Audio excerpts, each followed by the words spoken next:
We are up. We are starting Batlicup March, everybody. Do I have the activity feed? Yeah, there was the activity feed. Let me put that. OBS, please.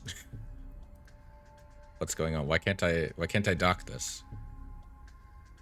Oh, there we go. I don't know. That was weird. All right, there we go.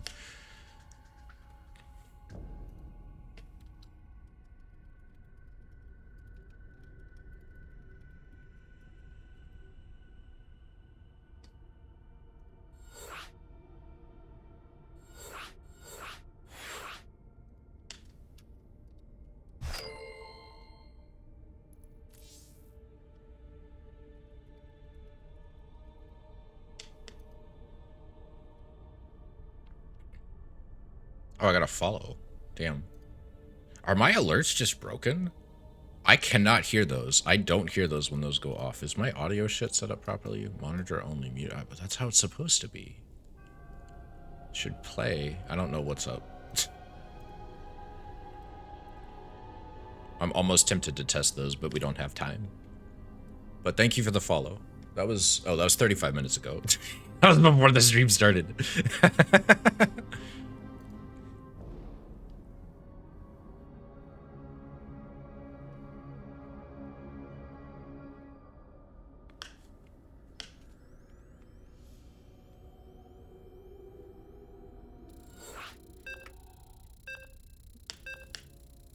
Okay, so this is gonna be TVP Mr. Legoland Man versus Kanoya.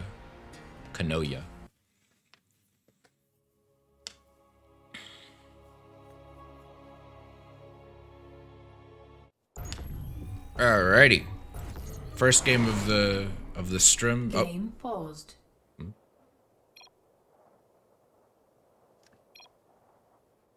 Wait. Okay, I don't know what that was about.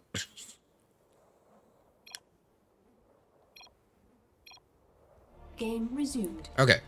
In the top left, I believe this is a best of 3, we have Kanoya as the orange Terran. And in the bottom left, we have Legoland Man as the blue Protoss, who's about to put down his pile. Let me double check, make sure this is a best of 3.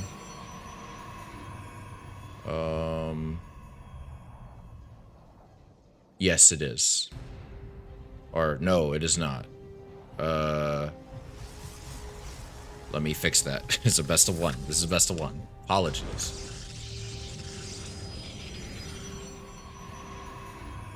Okay. It begins. So far, pretty standard openers from both players. Getting the barracks from the Terran. Gateway coming down for the toss. Standard stuff. Nothing too weird. The toss is now, I imagine, going to get his Nexus here in a minute. Terran going across the map for the SCV scout. There goes the Nexus. Probe is also going to be going across the map for a scouting run. Barracks almost done, and the gateway is almost done warping in. Gateway's going to get done a little bit sooner. Assimilator going down for the toss. Terran's already mining a couple a gas. SCV is going to see the Nexus, and it looks like he's, I don't know where that's, I can't see the little indicator, but it looks like he's going into the, okay, no, he looks like he's just going to go back home. SCV mining a single mineral, and we're going to see the CC go down in the natural. Marine first, interesting to see no Reaper, and we also have a pylon being put in a proxy spot up here at the 12, I guess this is kind of the 12 o'clock place. These are both kind of close together, but in this region, we see a gateway going down as well. Cybercore warping it at home. Alright, we see an SCV getting dropped, or excuse me, a mule getting dropped. I don't know why I said SCV. Reactor on the barracks, and we have a second barracks. It looks like we're going for either a 3 racks or a 2-1-1 from Kanoya here, our Terran. So this actually will work out for him, I think, because he'll be in a good position to defend. I don't think he saw the proxy, but maybe he saw something in the base that kind of put him off. There's the second gateway. Hi, Baltar. We have the probes mining over there.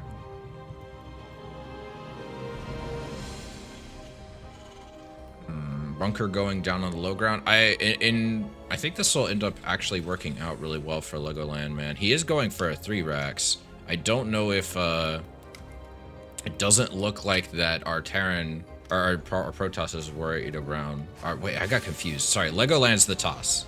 Excuse me. I'm so used to him playing Terran. I've casted him before, and he plays Terran and Toss. All right, Adept working in as well. Our Terran's going to be in a good position here, I think, because he's got all these racks. He's going to be able to make a lot of Marines. He's got a bunker down here. He might lose a couple of SCVs, but I think that's okay in the long run. Because the Toss is going in and doesn't have like glaives or anything, so it's going to be Marine versus Adept. So can he shove another Marine in that bunker, our Terran? All right, Legoland gonna go in here with, what's that, like six Adepts. Still droning. Oh, it doesn't look like he's seen it yet. All right, Marines are out. They're gonna be starting to mow these down. Stim and Combat Shield are not done yet. The SCVs go in for the surround, which I think is a good move. It looks like all the Adepts are gonna get taken out. I don't think any SCV, okay, looks like one SCV goes down. Or I see 2 maybe. 2. Okay, yeah, there's the second one. So that's a very good hold. 3's go down. We are seeing some Stalkers warp in. More Marines and Marauders are on the way. And the Marauder... oh no, he's just rallying straight into the bunker, which is nice. He is going to lose a couple more SCVs here. Unfortunately, this is... like... I mean, all in all, like, that's not the worst hold. Like, he did lose 6 workers, which sucks, but... I mean, if you look at the losses, and if I can pull up the... like, I mean, 6 Adepts for 6 workers isn't... and 7 Marines is not the best trade economically. Like, he has slowed his opponent down. So the Terran now is a decent amount of workers behind. But he was 3-raxing anyway, so I guess it's just more to... oh, well, he's not even 3-raxing. He's 5-raxing. There is no factory, no starport. Stim and Combat Shield are now done. Twilight Council and 3rd base on the way for the Toss. We got some shield batteries at home. We got a robotics facility for the Toss as well. It looks like the Terran is now going to get rid of this. Oh, well, maybe not. I don't think he knows where this is yet. He should have known it was a proxy, especially considering where the Stalkers came from, but maybe he didn't realize, or he doesn't care, and so he's just going across the map. I don't think this is the best spot to fight in. That is a full shield battery, and I think he has enough energy for overcharge. Yeah, he overcharges. Yeah, he's gonna just go home. Can't fight that. Ghost Academy on the way as well. This is just gonna be like the most bio of bio. No medevacs even, which is surprising because you'd think we'd see at least a couple medevacs. I don't know if he's gonna like try to do something cheeky with some nukes or something, or if he just wants them for EMP, but I guess we'll find out in a little bit here. Double gas getting grabbed in the natural for the Terran. No sign of a 3rd CC yet. Toss is macroing up and has a sizable worker lead with over 20 workers, although he is a little bit oversaturated in his main charge on the way for the Toss. Double Forge going down for the upgrades. Observer getting chroned out, which is going to be very, very good if he wants to get detection. That'll really help with the ghost, although I'm sure he's just getting it for vision. I don't think he's aware of the... pretty sure he's not aware of the ghost. Yeah, he has no vision in the natural. He has no idea what his opponent's build is. I'm sure he's assuming it's 3 racks or something like that. We do see Ghost Cloak on the way. Obviously important. I think he was just scanning to check for Observer. Legoland, I think, is actually in a pretty good position. Like, losing that many Adepts in the beginning really sucked, but the Terran lost a lot in that push, and I think it kind of... and ultimately, I think it made it work here. Legoland's economy is pretty popping right now. A little oversaturated. He's getting +1/+1 for ground. We have a Warp Prism on the way. That's going to be very important. So far, our Toss has is going to have 7 gateways in a second here. That's a decent amount. Another big push from our Terran here. A lot of Marine, a lot of Marauder. Some Zealot's going to go in and grab this Scouting Marine. It looks like he's going in anyway.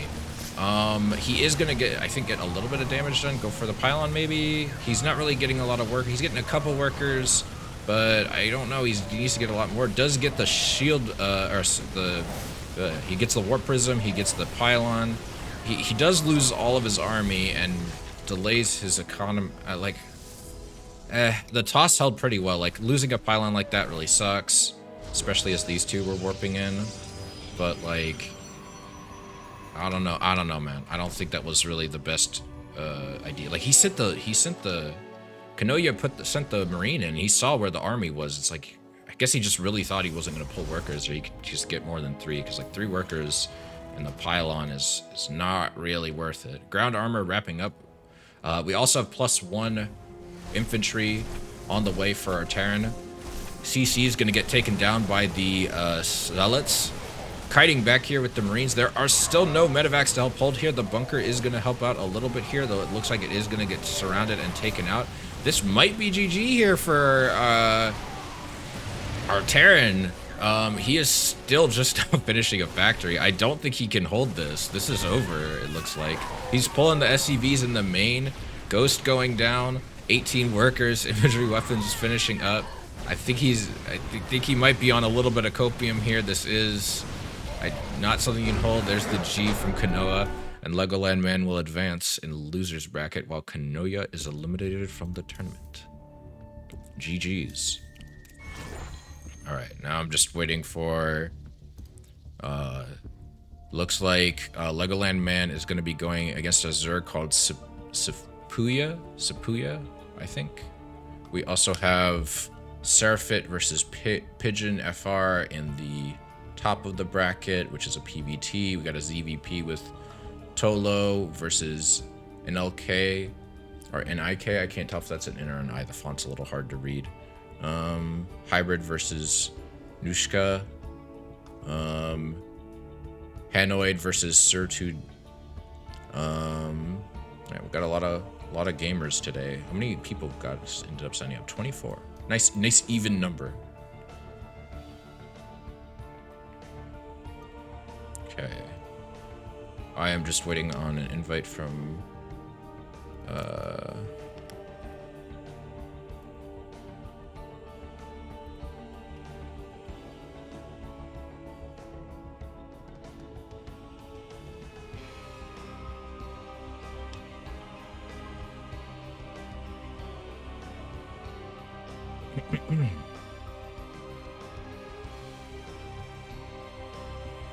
let me see if I can get the bracket pulled up so we can look at that.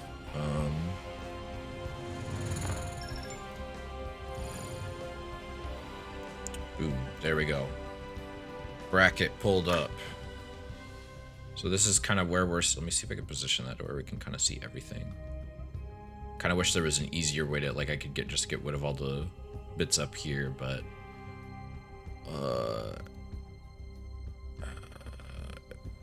looks like Hanoid is looking for his team opponent. Who's Hanoid? Case Paras? Yeah, I'm just looking for him, I guess. What happened to my opponents? Are they still in? Looks like Ryba is still in. He's still waiting on game 13. And Suhino got knocked into loser's bracket where he is still waiting on his opponent, it seems.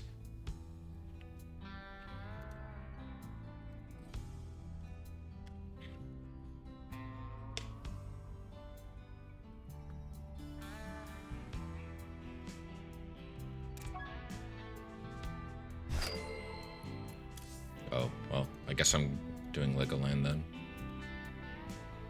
Wait, what?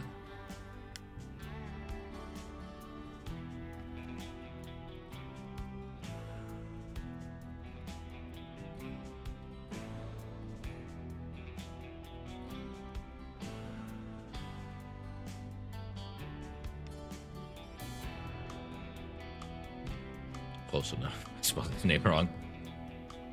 Hey, he knocked him out.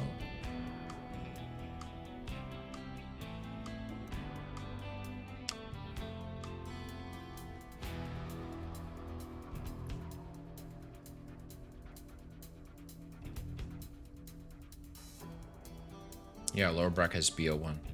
Maybe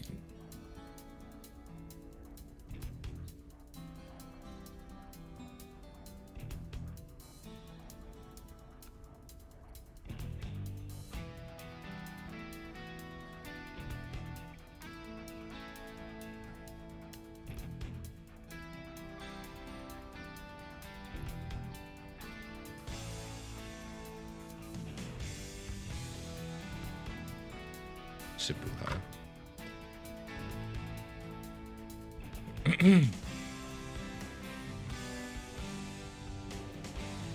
Oh, I had 24-hour time turned on in my game.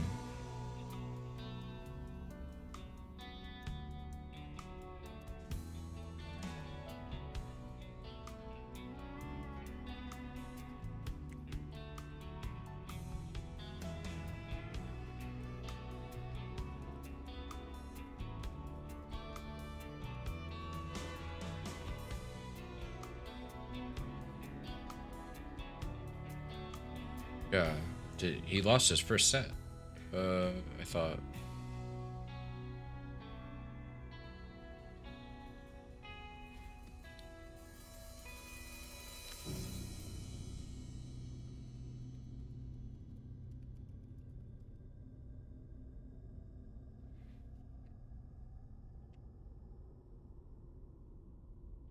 Seems like Legoland didn't realize it was best of one and that he was in lower bracket.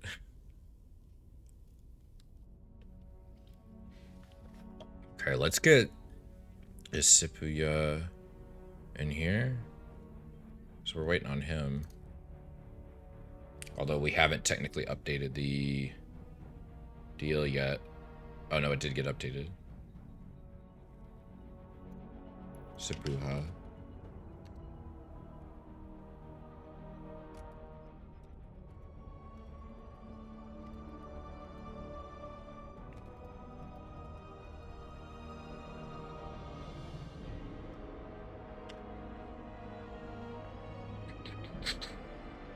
Oh, there he is.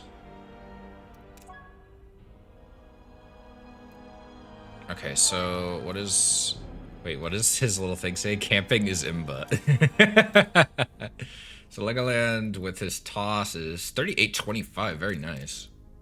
Actually, so is he main toss and I just misremembering? I thought his Terran was his main. Oh well. 3.8, very good. Then Sipuha is a Zerg with 3.2, so he's about the same level as me. This is a pretty stacked match, but that doesn't necessarily mean he's going to lose or anything. I one time played in a clan war where it wasn't until like a player that was like 1k MMR above me.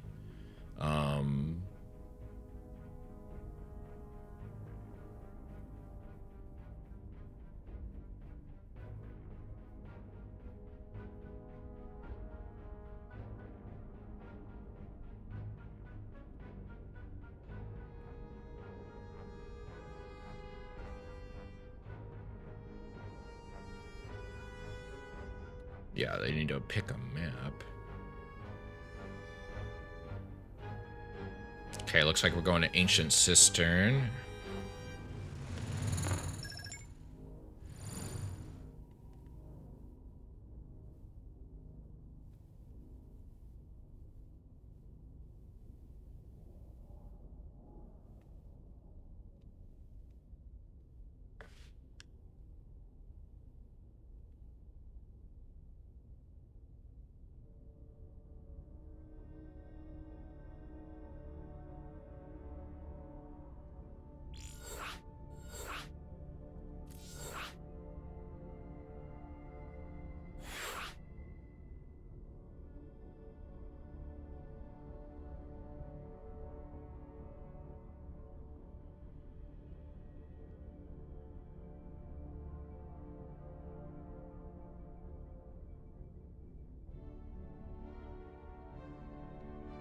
Alright, just waiting on them to start.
Yeah, we got a game.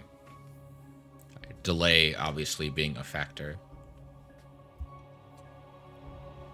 But ZVP is Ancient Cistern is good, interesting map. Very big, kind of hard for Zerg to defend certain bases because they're really wide apart. But we got the mini map view on this one.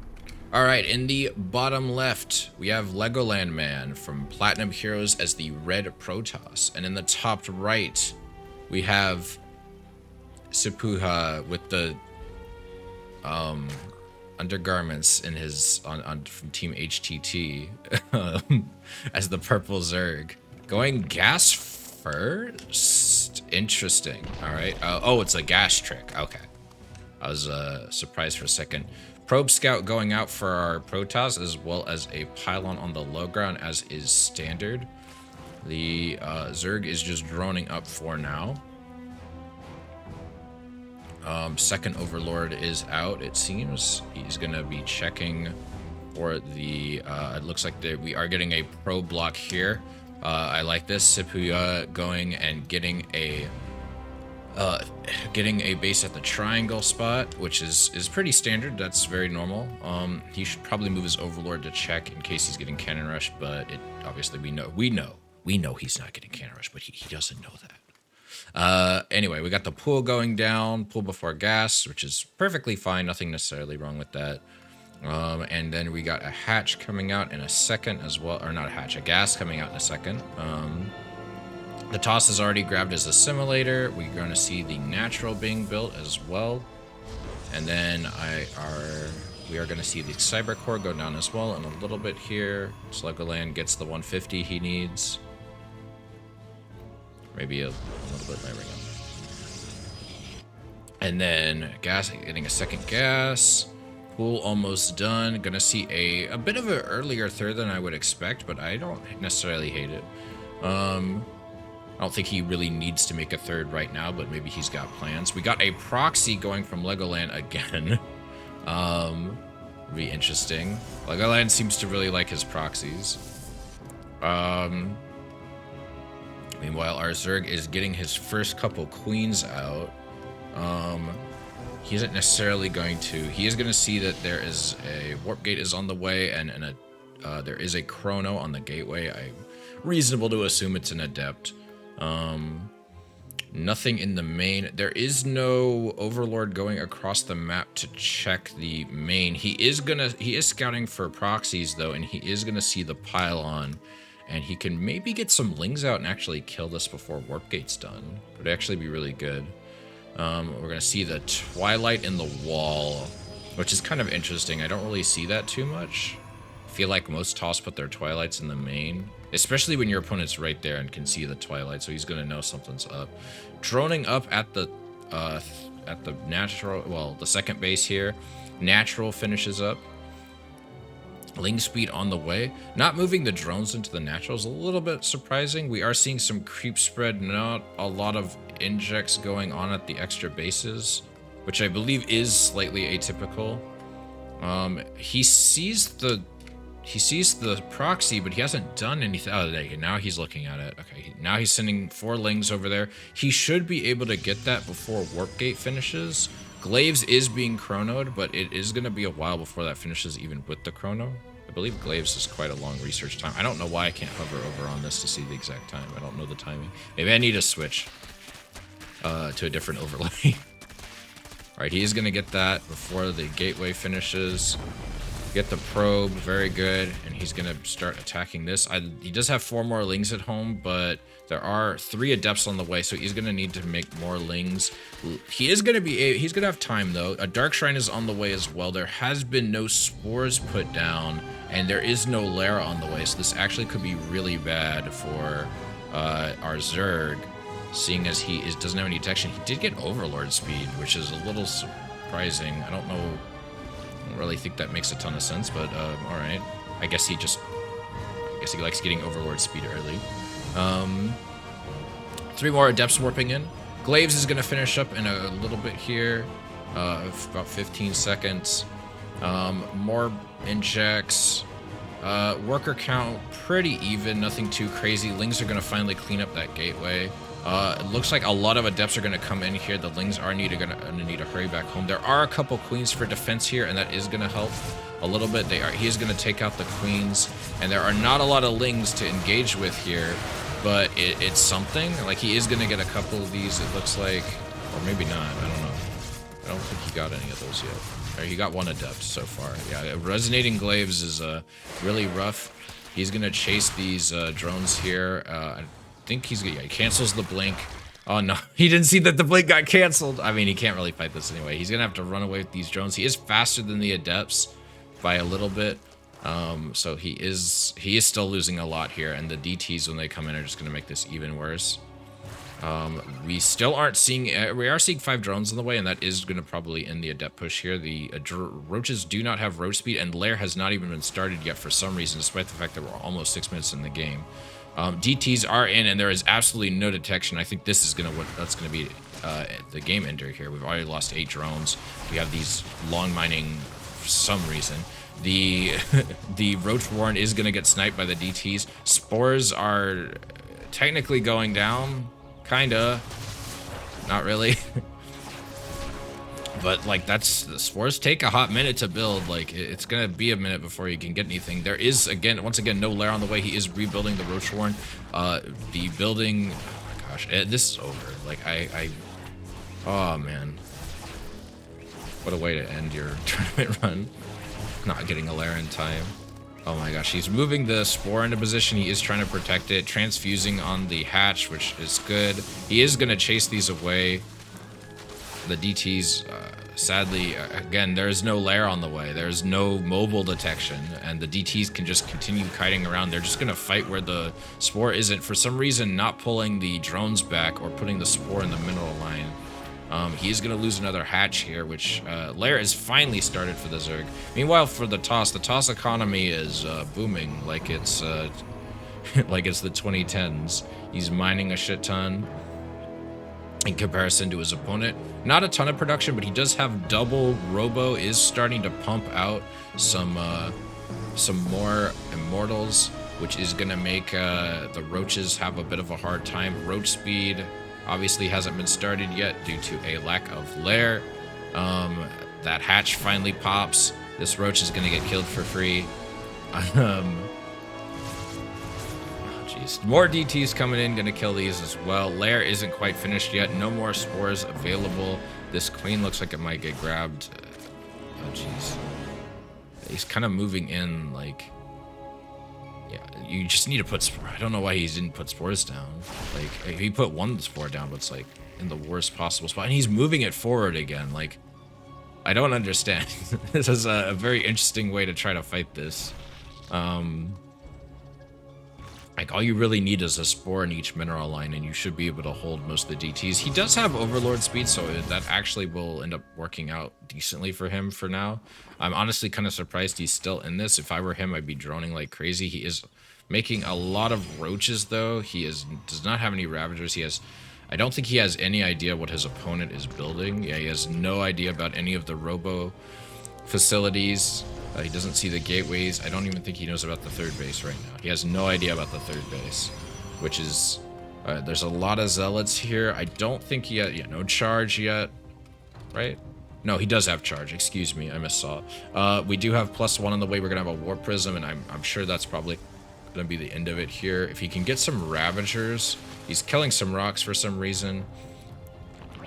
He is getting Hydra. He has a Hydra now. He does have... Our Zerg does have Hydra speed on the way. Roach speed is on the way as well.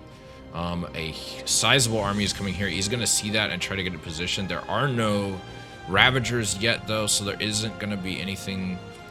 I don't know. This is a really big toss army, and +1's about to finish, and that's going to make it really brutal, especially because the Zerg has no real upgrades at this point.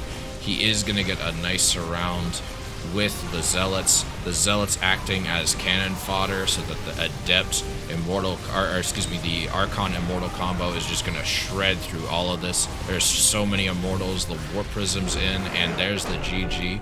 Good job to Legoland.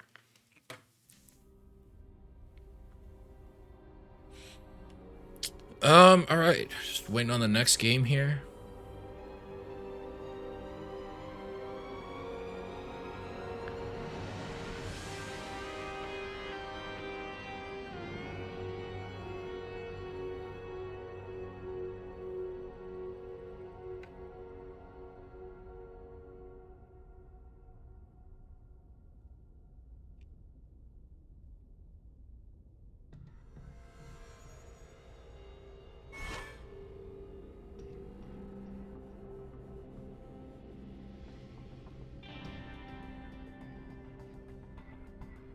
Okay. Just waiting on the next game here.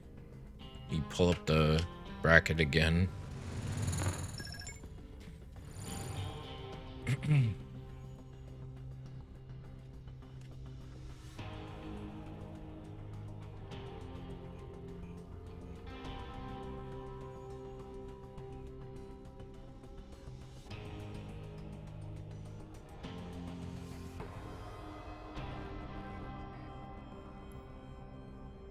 Alright. Hybrid versus Diego, it looks like.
Alright, just waiting on the game.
Oh, what is Dark Mako? I don't... Oh, I assume that's these two. Oh, well. Guess I wasn't fast enough.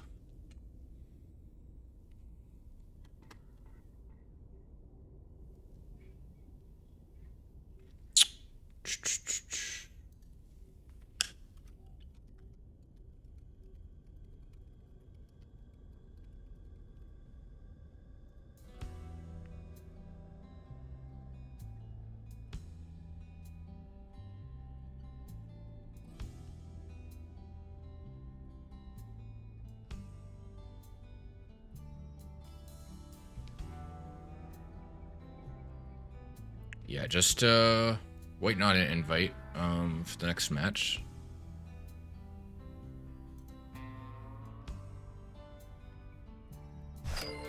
There we go. Looks like Diego and Hybrid were just waiting on each other. Diego doesn't seem to play on EU much. But Hybrid, on the other hand, appears to be... Oh no, that's Diego's account still. Thought I clicked on Hybrid's. Hybrid is a 3.8 Zerg. Very good. Very good.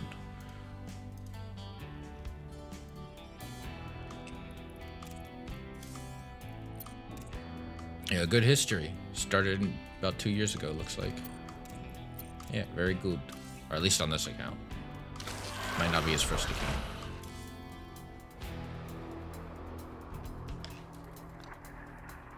Just waiting on the lobby to get created. What are people playing? Era Zombie Invasion. Oh yeah, this is like a weird like 4X game. Where it's like Civ almost, but with Zombie Invasion, which is kind of cool. And then this is like a weird StarCraft MOBA. Which I remember giving this a shot and I was like, it's fine. I think MOBAs are a bit too complicated for me, unfortunately. Or at least a lot of them are. HOTS, I think, was like the only MOBA that I really like actively enjoyed, and it's because it was very casual and very approachable. But League and Dota are, there's just so many characters and so many matchups to worry about, and HOTS has that as well, but it's a little more manageable to me, I think, because you don't also have to worry about items as much. It's just like everyone has a build, and the character still overall plays very similar to the various builds.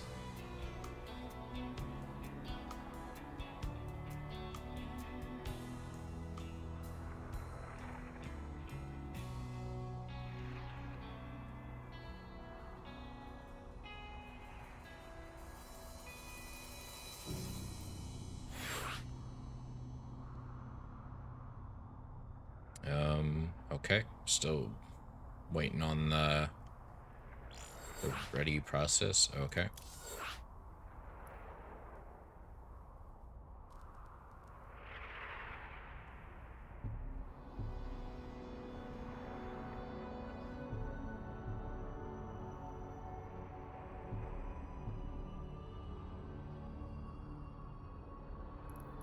Just waiting on hybrid now.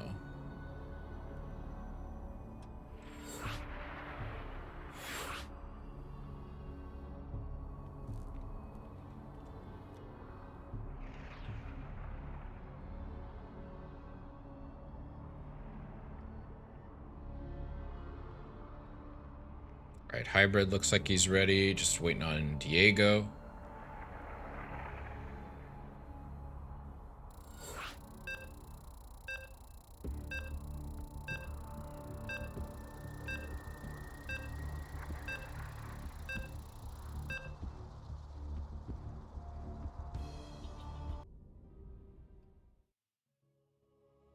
Alright, this will be a ZVP game.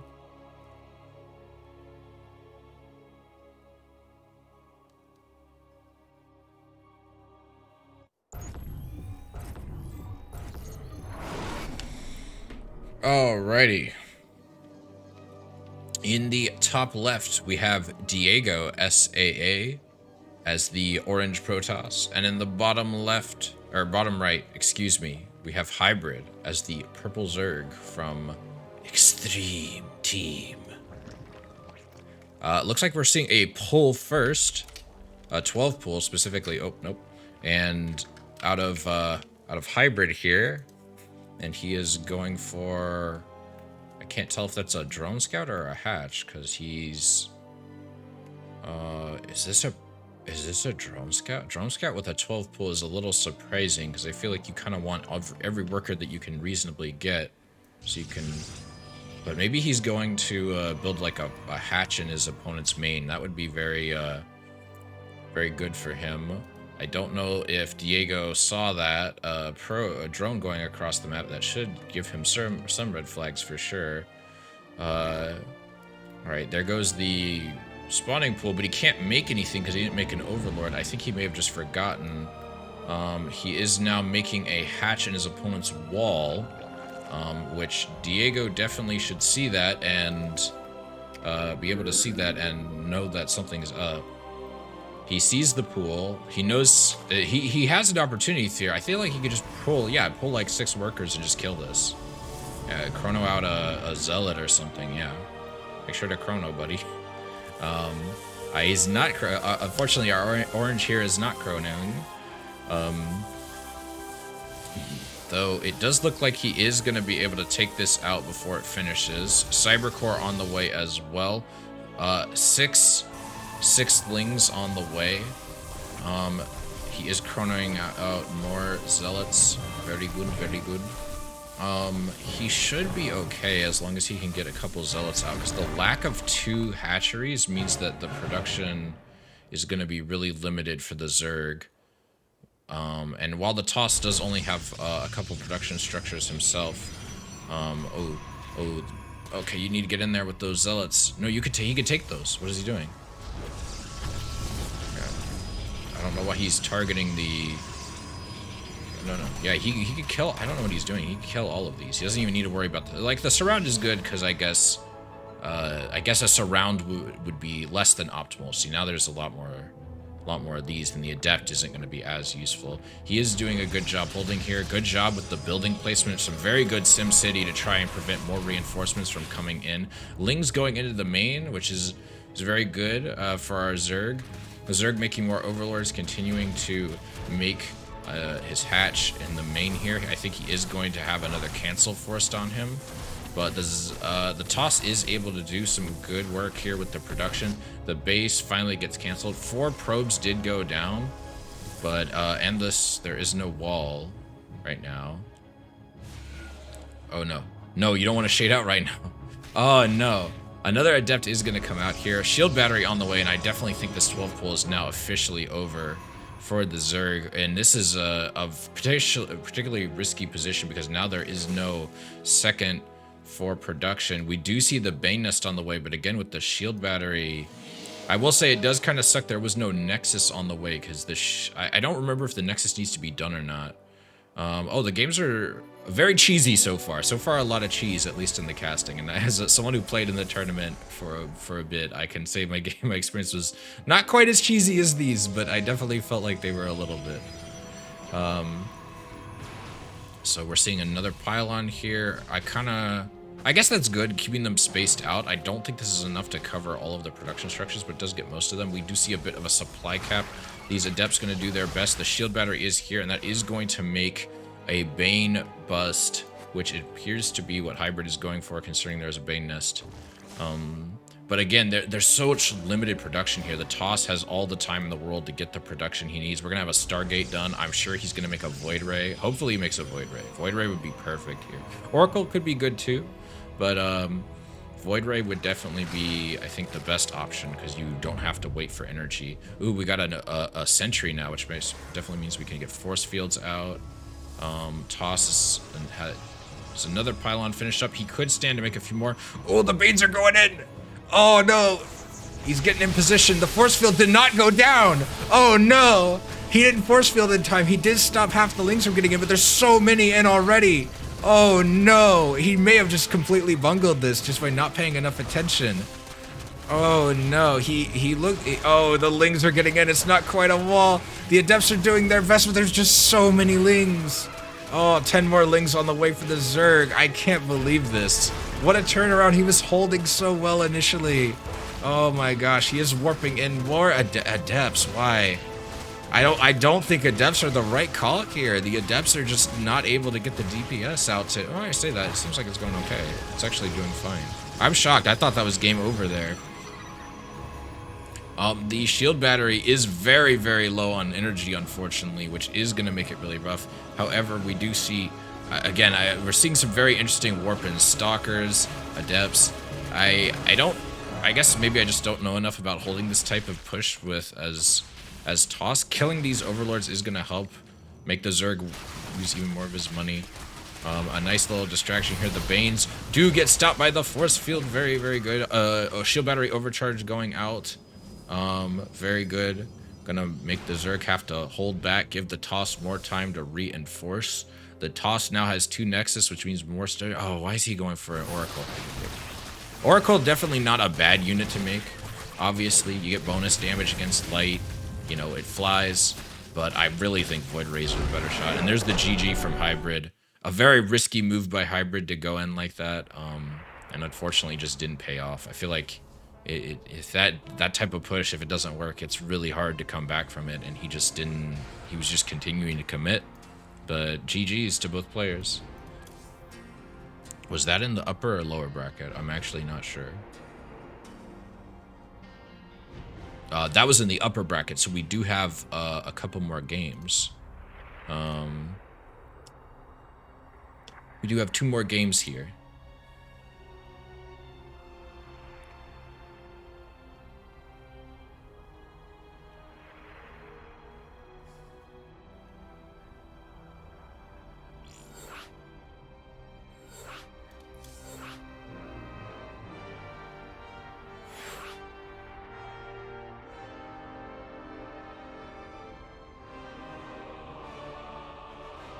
Alright, just waiting on the game to start.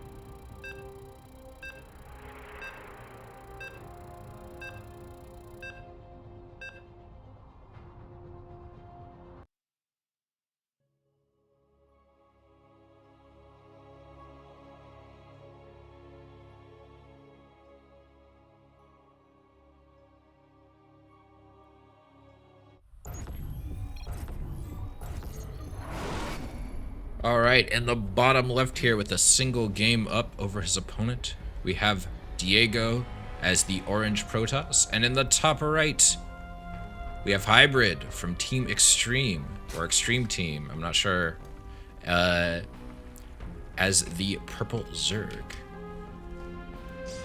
Yeah, Diego seems very good. There's a good hold by him. I think maybe Zealots might have been better than some of the in certain situations, but it ended up working out. So, and I honestly don't play Toss, so maybe I'm being a bit too judgy. But he goes for the pylon. He gets the gateway. The Zerg is slowly macroing up here. He is going for a pool first, but it's not a 12 pool like last time. He is sending a Overlord down to the low ground. Probe Scout going across the map and is going to see that it's going to be a full pool first. Hopefully he knows the timings and realizes that it is not a 12 pool. Hatch is going to go down before the probe can stop anything. He is going to see this. Yep, there he sees the probe, or the pool, excuse me. I think he saw, yeah, he saw that. No sign of a gas geyser yet. I don't know what's up with this drone. Is he going? He's going for an early third. A very interesting play. It's gonna be interesting to see how this goes. Cybercore on the way for the toss. Toss is getting gas. Grabbing a second gas here. Zealot on the way. This is a decent. I like this map a lot for toss and for Zerg too.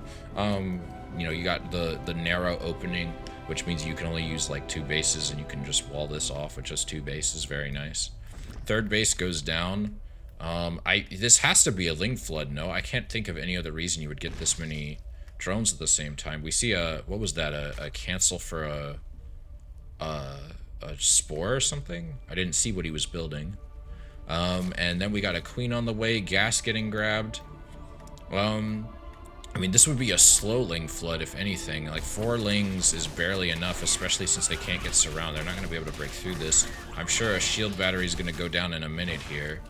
I am kind of surprised he's waiting. I could definitely stand to put down. We got a Stalker on the way. No shield bat yet. We do have a Overlord in the main. Oh, this has to be a Ling Flood. I can't think of what else it would be. No drones on the gas yet. Mostly just mining minerals. Maybe he just wanted to expand early. Stargate on the way as well. Like, if he was going for a Ling Flood, I think I would have figured he would have waited a little bit. Adept is out. There are quite a few of Lings, and there is a queen here. There is, Shade gets canceled. Adept's gonna go home. Queen puts down a spore. Not a lot of injects so far, but more queens on the way. Overlord is going to get shot down by the Stalker here. I'm sure the other one's going to get shot as well. We have another Stalker on the way.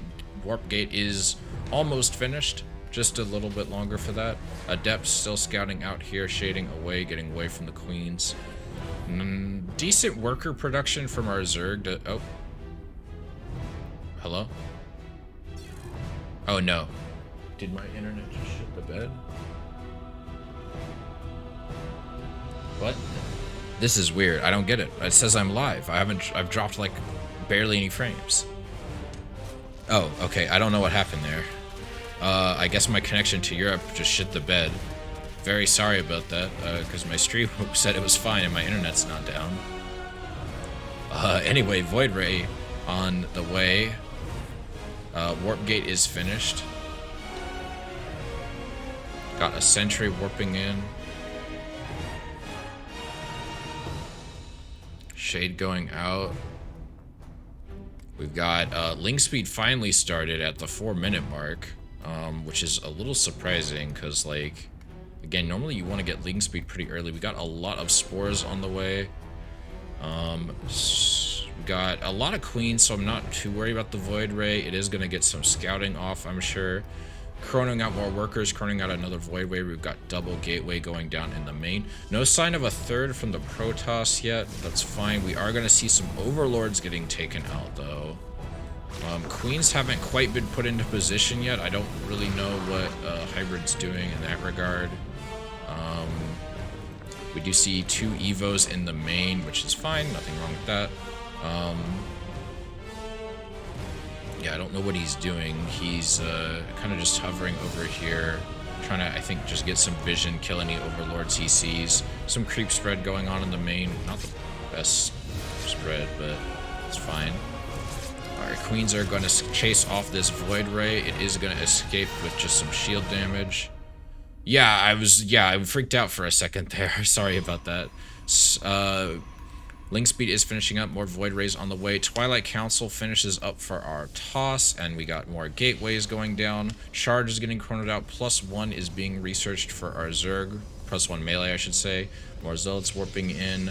More gateways. Void Ray is getting some decent scouting work in here, chasing away the Overlords. There is some decent creep spread. Only thing really not covered by creep is this 4th base right here. But he should see any other approaches that the toss does decently. A lot of Void Rays, but there are a lot of Queens, so I don't think he needs to really worry too much.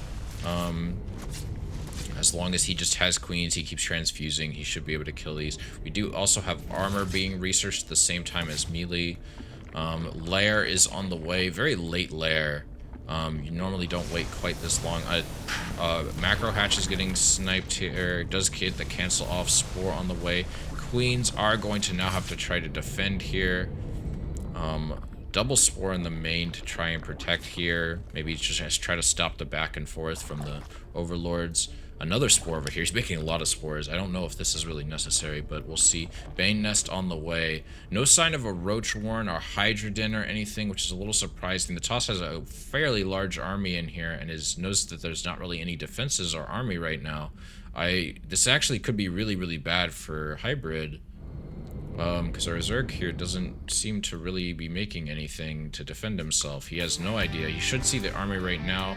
We do see a lot of Lings in production, but there's no Banes. And with the Sentry there to help use Force Field and stuff, yeah, he's just going straight in. He's not even stopping. He's going to get a surround on a couple Queens here. Lings are going to be fighting Zealots that, while the Lings do have a melee upgrade, there's just so many Zealots. He does not have enough to fight this off. There's just so many Queens. Yeah, this seems like it's GG. He can't make an army fast enough, and he doesn't have the tech to really deal with this. I don't really know what the plan was, but alright, that happened. Was lag on Ramba's stream as well, something with Battle.net? Yeah, Diablo players eating up the fucking StarCraft 2 servers or something, I guess. That was an interesting set. But GG's. That's 2-0 in favor of Diego. Good job, man. Next we've got semis with winner semifinals with Seraphet and Tolo, and it looks like Hanoid and Diego are going to be fighting each other in a minute. So I will just wait for them to invite me.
Feel bad. Like, my family invited me to dinner, and this kind of conflicts with it, but I already committed to it.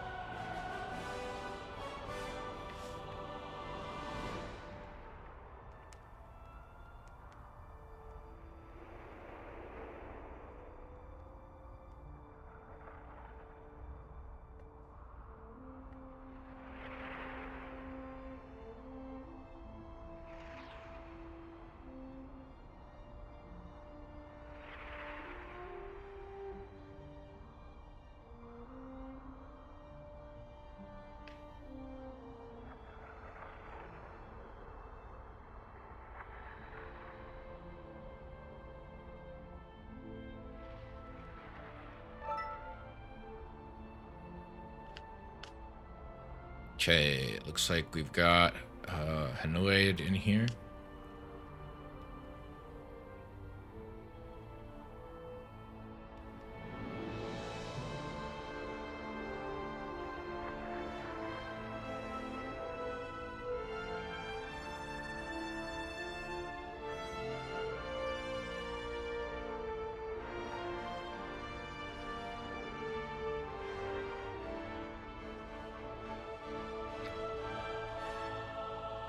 Hey Mako, how you doing?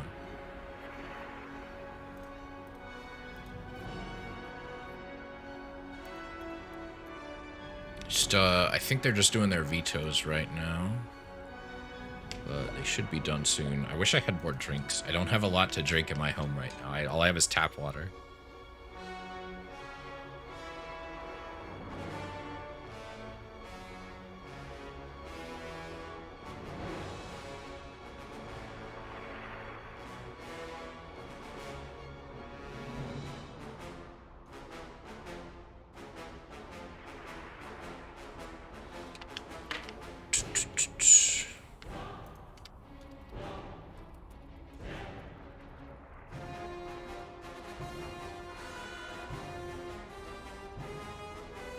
Wait, I'll be right back.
I return.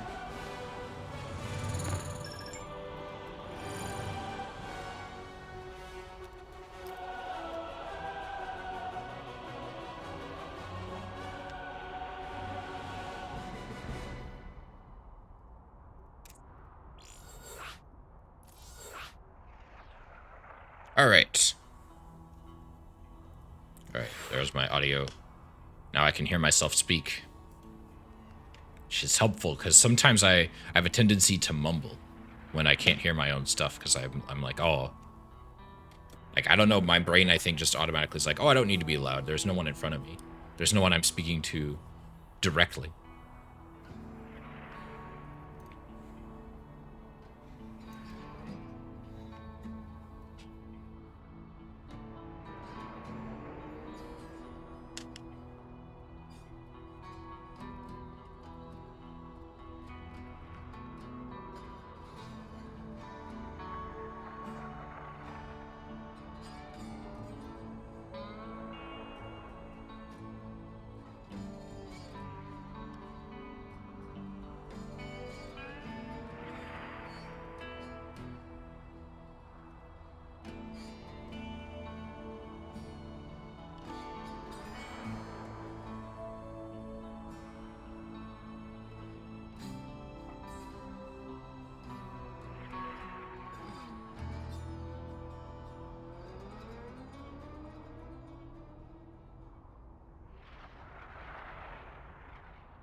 Right, we're just waiting a minute for Diego.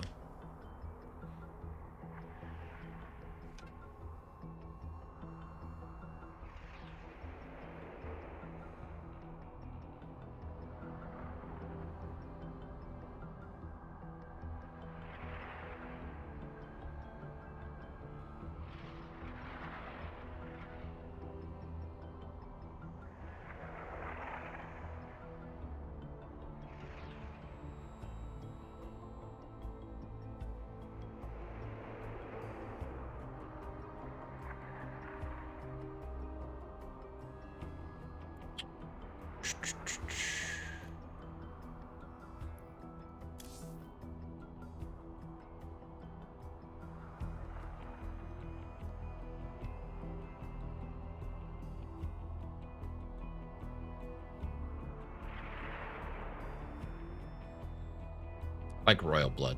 Neat map. I kind of like the little half gold bases. Kind of neat.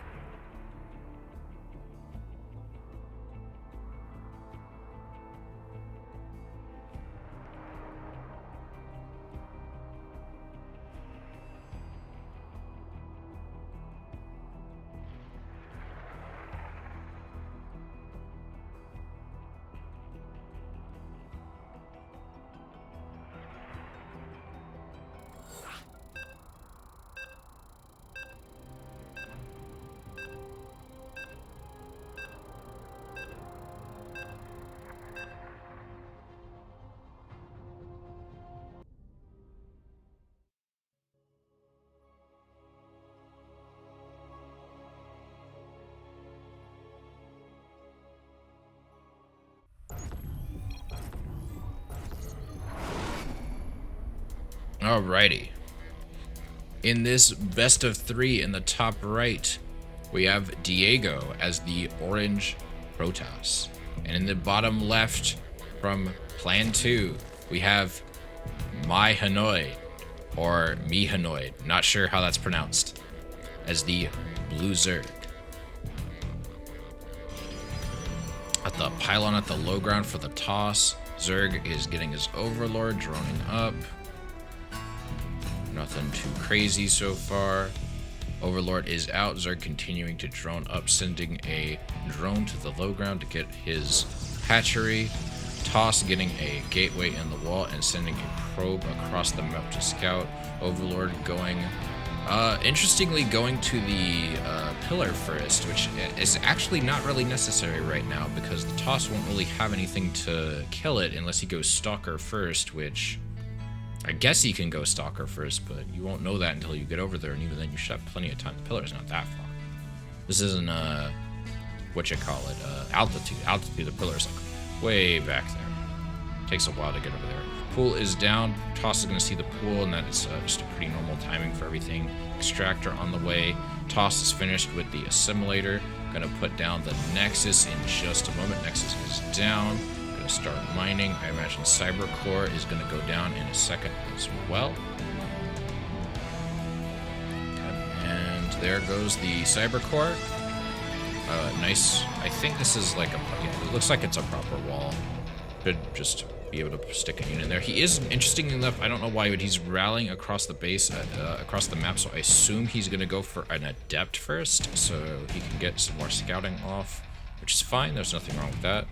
See another pylon in the main, second assimilator getting grabbed from the toss. Zerg continuing to make overlords. Queen's done, Hatch is done, Pool is done, droning up.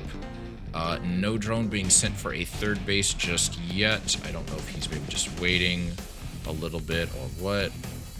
Or if maybe he's going for some two-base thing. We have Link Speed on the way, Gateway on the way, Warp Gate, excuse me, on the way for the toss. Chronoing out an Adept. Toss continuing to just macro up, getting a third assimilator, which I think is a sign of early aggression, if I'm not mistaken, because typically Toss don't need to grab, I think, 3-4 gas right away. Adept is shading across the map. We finally see the third go down for the Zerg. No inject, going with a Creep Tumor first. Not a terrible move, although I believe it is more typical to see a inject first, but I don't think it matters too much.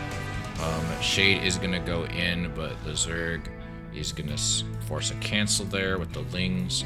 Overlord should see, doesn't really see much. He should see that there's another Adept on the wall, and that Warp Gate is on the way. We have a Stargate building in the main as well. There has been no scout in the main by the Zerg, which is a little surprising because usually you want to see something around this time. And if he sends the Overlord now, it's going to be a while before it makes it over to the side of the map. Looks like we see 4 Lings going across the map. I'm sure some of those are just to check for base. Yeah, some of those are just to check for bases. Third hatch on the way. Metabolic boost on the way.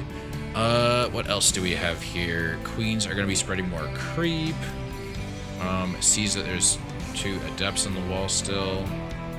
Warp Gate's going to finish in a minute. He should see that this gas is on the way and know that something's up. They also see another pylon going down in the main. Not a lot of production coming out of the toss here. It's actually kind of surprising because I feel like the Zerg could have actually been really aggressive here early on and been okay. We are seeing another Void Ray getting chronoed out from the toss. This Overlord is going to get killed off. Lair and Roachborn coming in from the Zerg. More Overlords, more Queens. Warp Gate is done. More Gateways going down here, as well as a Twilight Council. So this is a Stargate opener. We're going to see some Void Rays backing up the main enemies. I do like the Zerg is pulling back his Overlords here so he can make sure they don't get sniped quite as easily by the Void Ray. Queens are kind of getting misrallied a little bit here. We're going to maybe see a transfuse in the Queen. This Void Ray will get transfused. The Void Ray doesn't die, but does take quite a bit of damage, losing about 2/3 of its health. It is going to go in the main here and try and catch this Overlord on the side here. Pretty typical for Zerg to put those there. You want him for scouting any kind of drops or anything. He's going to get that for free, unfortunately. But overall, I'd say things are looking pretty good. The Zerg could stand to maybe pump out a few more drones. He is getting Roach Speed. He is also getting, he is on 3 gas. He's getting an Evo Chamber. He is starting to drone up a little bit more. I think he is going to be able to hit, he might get 60 drones by 6 minutes, which would be good for him.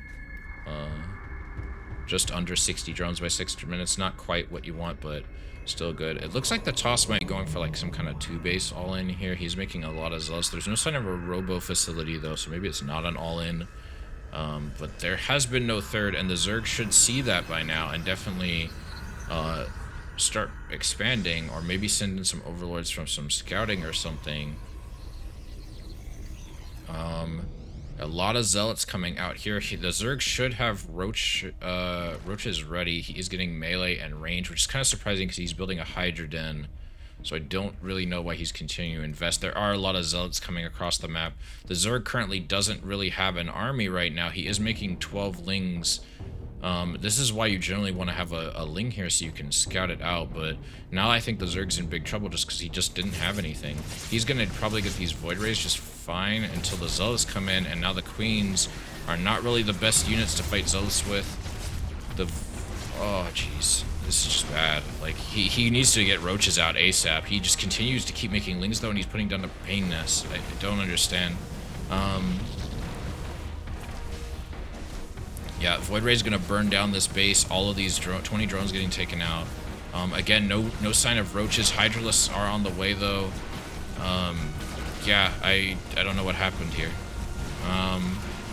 Hopefully game 2 would be a little better. There's so many zealots. Yeah, this is GG's. You can't... There are a lot of Banes getting morphed, but it's too late. Like, should have been... If you wanted to go Banes, should have made it earlier, I guess. He's still hanging in there for some reason.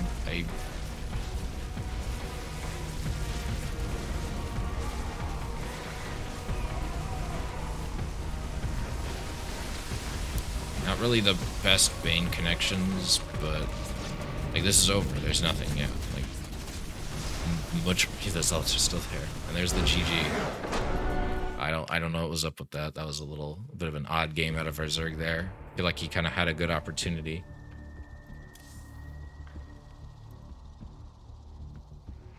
What even is this?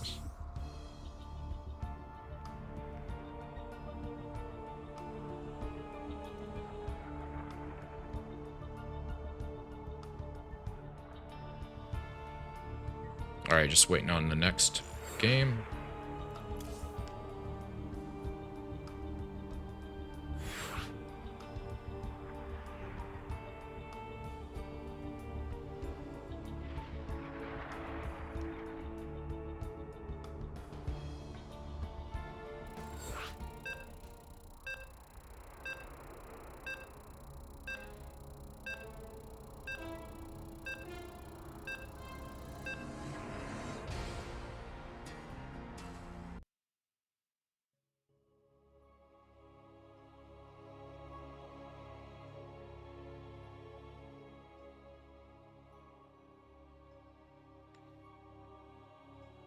All right, time for game 2. In the bottom left, with a single point to his name, we have Diego as the orange toss. And in the top left is the blue Zerg. We have Mihanoid from Platoon. Or maybe that's what it is. Maybe it's Platoon. That's actually funny, if that's what it is. So far, we're seeing pretty standard openers from both players. Low ground pylon, overlord, drone, overlord drone.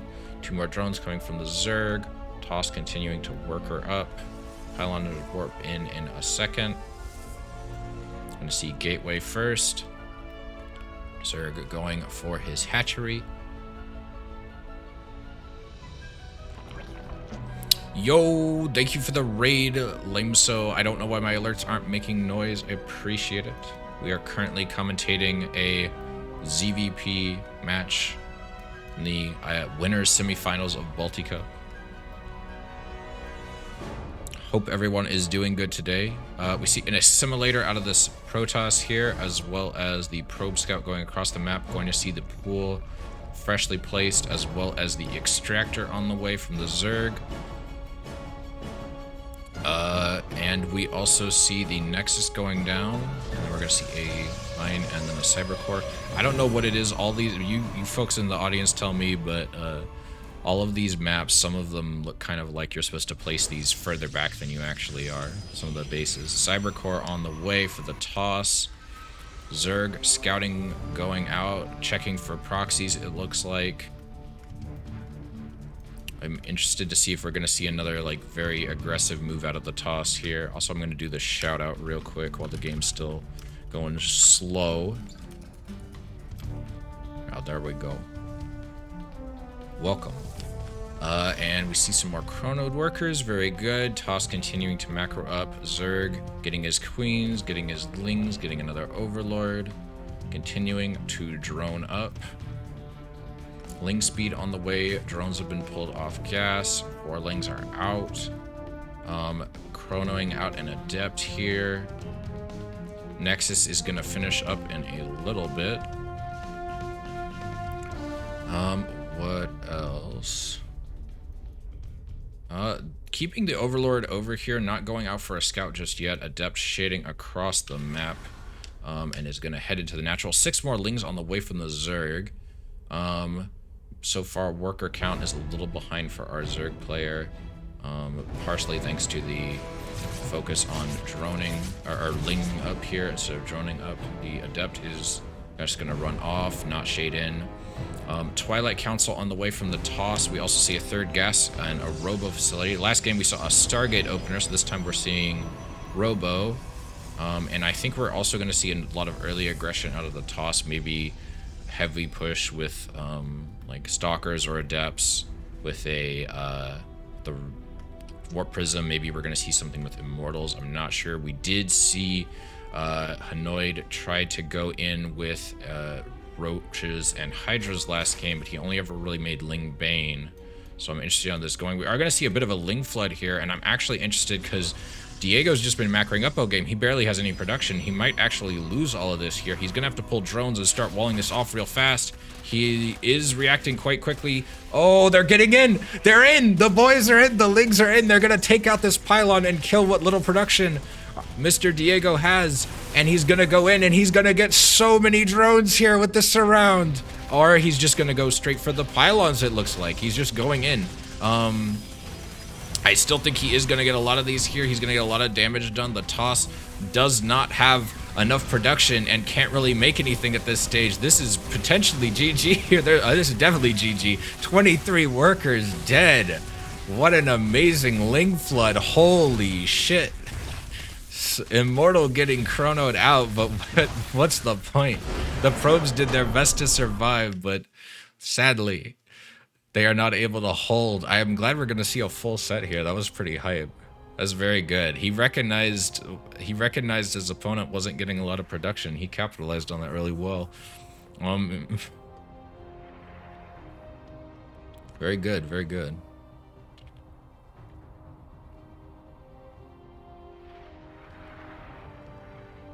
All right, just waiting on the last game of the set invite.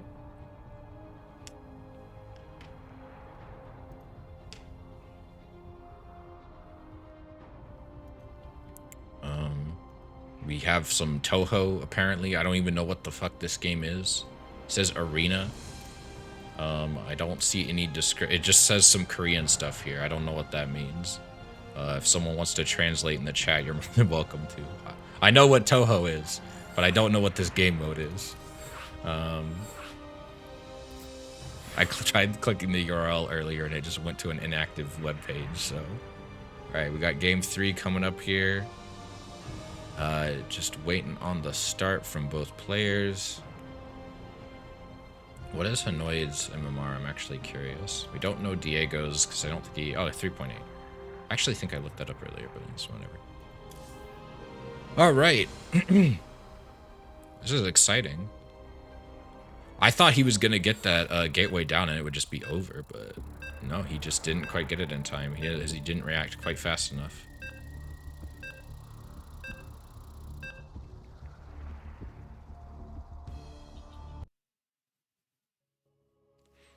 All right, welcome to Babylon Ladder Edition.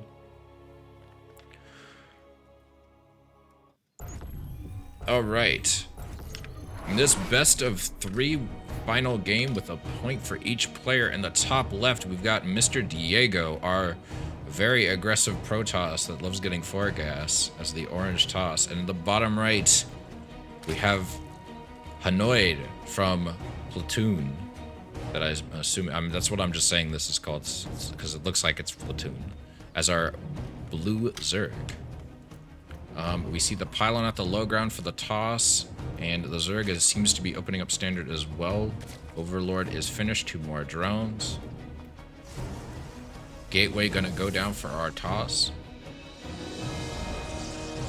I don't know if this is I think this is a three wall, because while this choke is kind of short, you can't obviously build on the ramp, so I don't think you're able to wall off with just 2 buildings. And it looks like the toss is going in for the probe scout. Zerg continuing to drone up. Looks like a standard opener so far. Probably going to go pool or gas then pool. Most likely. Yep, there goes the gas and pool coming up in a second here.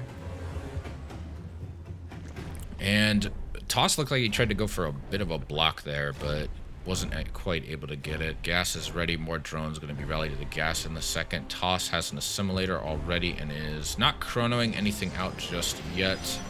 Nexus is down for the toss, and we're going to see a cyber core in a second. Very good. I like how kind of the grass just kind of gets burned whenever anyone tries to build. There's like a little poof of black smoke or whatever whenever you try to like build anything. I initially thought that was like a Zerg thing. All right, we got second assimilator, second pylon in the main. Overlord gonna check, kind of positioned really oddly. I don't believe this is that high ground? I don't think it is. Am I incorrect in that? I don't think that's high ground. Pretty sure it's not. Yeah, I think you kind of just have to stick over. I mean, he's actually I kind of like this. Maybe I should do this because like this is a pillar. Adept getting chronoed out. He is pulling back a little bit. Yeah, I don't think any of. I think that these are all fake pillars. I don't know if he knows that. I'll zoom out a little bit more. We see a third gas geyser getting grabbed. He doesn't see that though. Third base going down for our Zerg in a second here. We have Link Speed on the way for Zerg, Warp Gate on the way for the toss, as well as a chronoed out Stalker. More probes coming out here. Kind of surprised he's chronoing out the Stalker this early. There also isn't a full wall. And it doesn't look like he's going to pull to build a second gateway just yet. He's going for a Twilight in the main. He's lucky the Zerg isn't rushing him right now, because this would be like a perfect time for a Ling Flood. But because like there's just nothing. If he, I mean, he knew he wasn't getting 12 pulled, so it's not the end of the world. But I don't know if he maybe forgot his gateway or if this goes against the build. I'm not too familiar with toss openers. He does have 3 gas. He's continuing to make adepts. I think once we see the Twilight finish, we're going to get an idea of what he's going for. Shield battery in the main, very good. Ling Flood definitely not going to be an option anymore. The Zerg still doesn't really have any vision of what the toss is doing, and I'm worried that this is going to end up like game 1 for a Zerg, where he just didn't know what his opponent was doing, it seemed like. Another gas getting grabbed. Definitely going to see some aggression coming out of the toss soon. Warp Gate is finished. The Zerg, again, just doesn't really have any vision of the toss. There's no overlords going across the map right now. There is some creep spread coming out from the Zerg here, getting his own second gas, getting a Bane nest. I don't know if that's really what he wants to do right now. We see a Warp Prism on the way. This Twilight hasn't been really used for anything, though, surprisingly. He hasn't produced any, started any upgrades with it, which is kind of surprising to see. That Warp Prism is getting chronoed out. The Zerg has no spotter laying outside of the natural, so he's not really going to see any move outs or anything. We do see a couple Lings going across the map. It looks like he is going to see the Warp Prism go across the map. Oh, we see a Dark Shrine. I didn't see that go down. Dark Shrine's going to finish in a minute. That's why I wanted the Twilight. But we do have Spores at home, so he is going to be able to see this and lair on the way, which means we're also going to have mobile detection a little bit. The Zerg, unfortunately, sending his entire army across the map, and the Queens are all the way here at the third, so he's going to need to be very careful and make sure he sees this. Single DT gets warped in, picks up, goes across. The Zergs going in. Once again, this is one of those things that if you had scouted with an overload, you would have seen that that was there. DT gets dropped off. This Queen should be able to defend it, and now there are a bunch of fresh Lings at home, and so they are going to be able to stop the DT from any deodorant damage. He'll just jump right on top of those DTs. Oh, no. He could have killed. I think he could have killed those, no? He only had the one DT, and the DTs are visible when they're warping in, so you can just jump on them.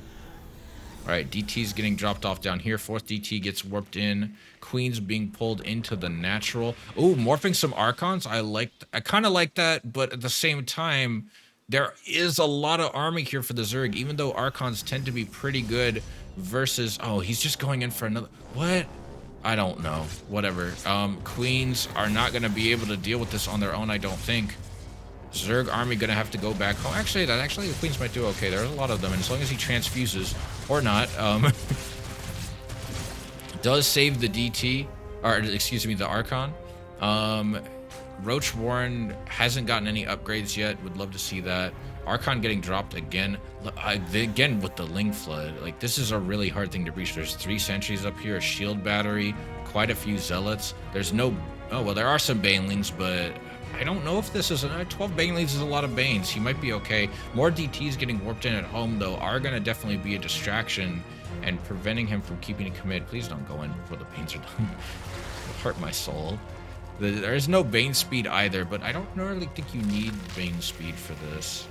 There's so many Banes. I actually think you might bust this if the Toss gets caught off guard, if the Toss isn't paying attention. The Toss, however, is going to be seeing this, and Banes are... No, oh, no.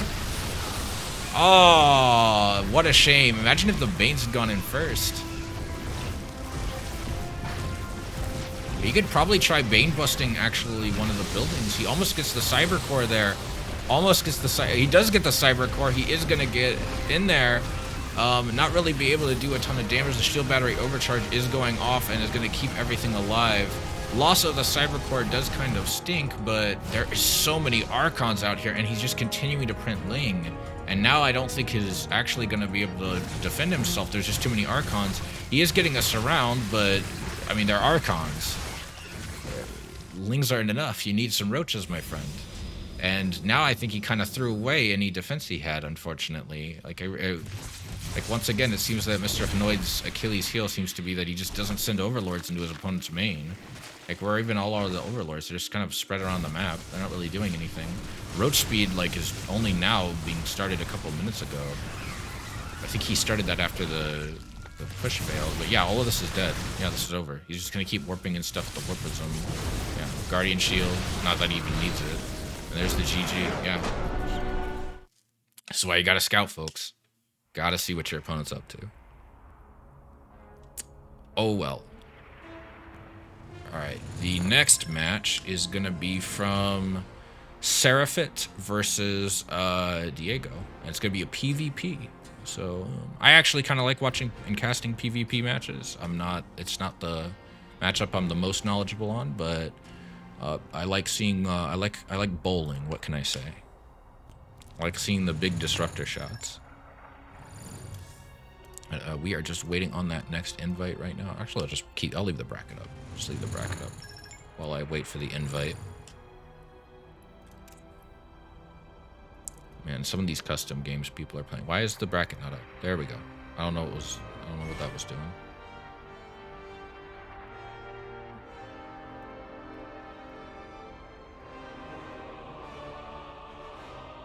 Okay.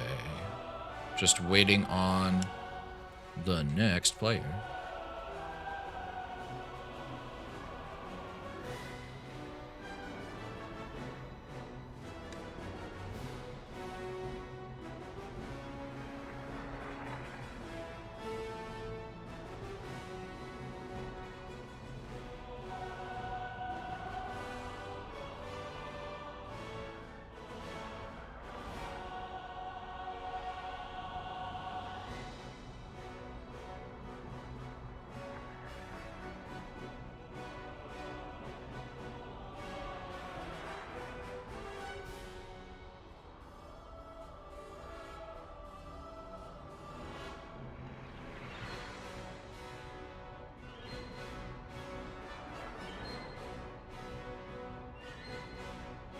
Alright, just waiting on that next game to get set up here. Should only be a little bit longer.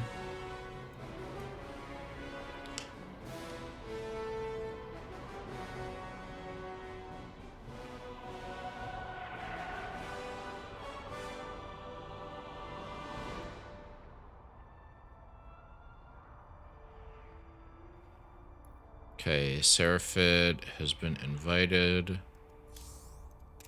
Seraphit is a 3.9k Protoss, just under the 4k limit. So just kind of on the border, very, very lower end of Diamond 1, but still very impressive. Technically has not quite hit Masters, but Diamond's a big league. Big league with a lot of gamers.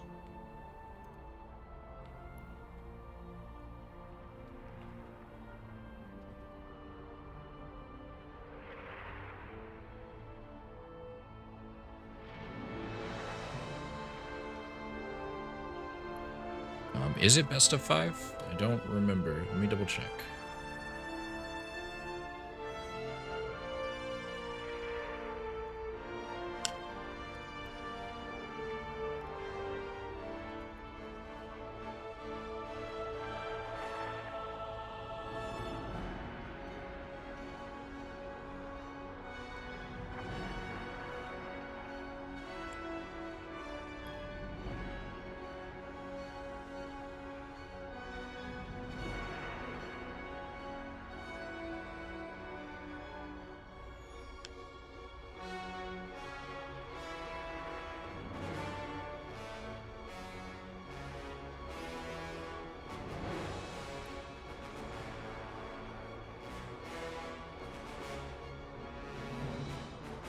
All right, how's it look in the lower bracket? Legoland is still going. He's going up against Mako. Surtu is going to be going against Hanoid in a bit here. Winner of that. So we got it down to these 5 players here. And whoever wins that, between these 4 will go on to face each other. And then those will go to whoever loses this. And then whoever wins between those 2 will fight up here in the loser's bracket with a 1-game advantage.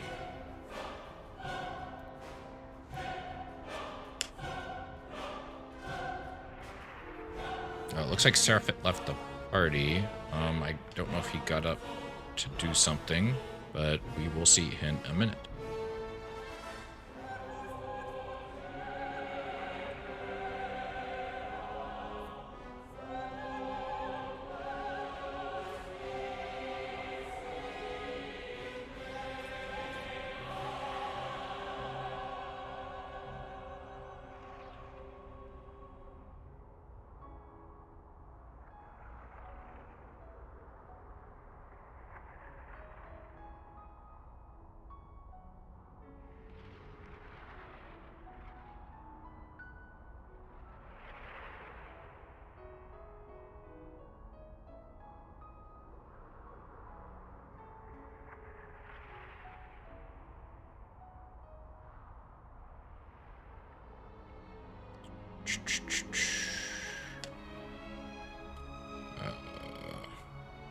Robust wants to cast upper funnels as well. Yeah, I mean, we could both cast it. I'm not opposed to that. Or if you want me to do lower bracket, that's fine.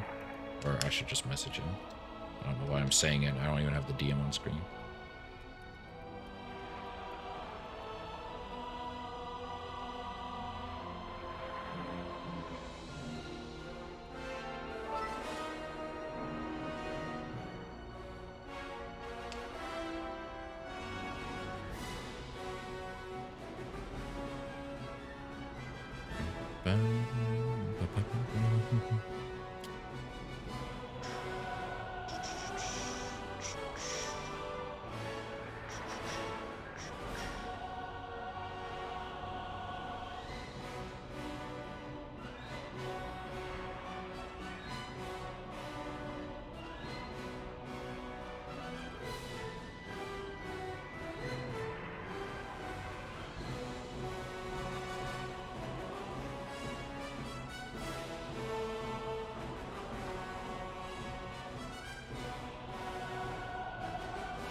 Just waiting on them to... Ah, there we go.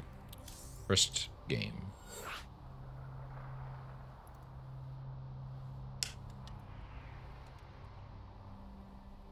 Let me get Rambuzz in here.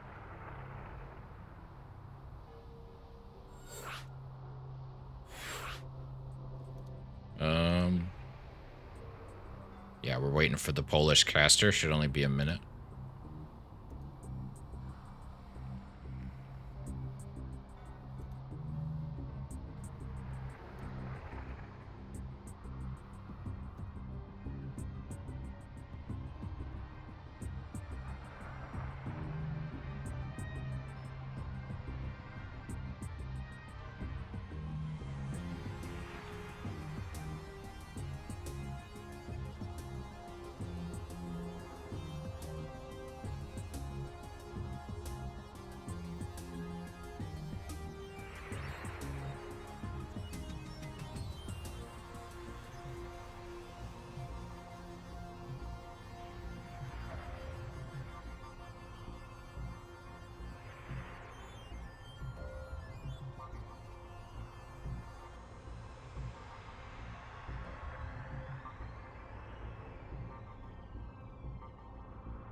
Yeah, just waiting for Rambuzz to join the lobby.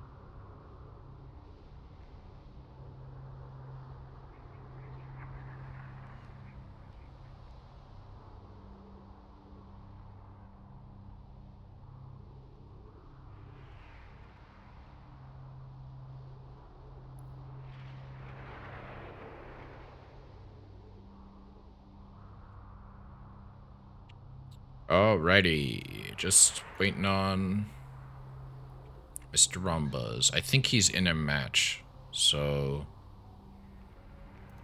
he said it says he's in a party with Sir2. But Sir2 it says got eliminated, so I don't know where he is.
Um.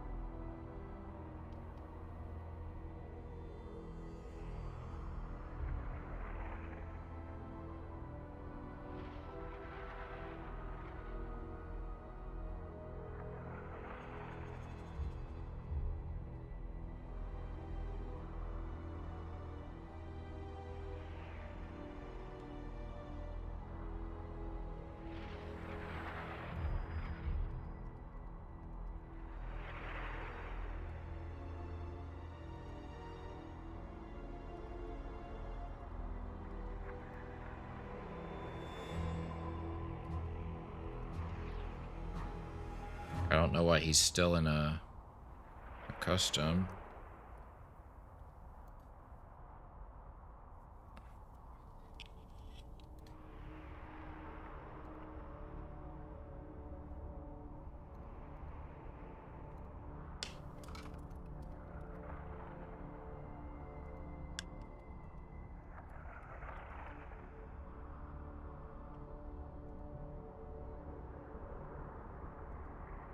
Yeah, it looks like he's casting a match still.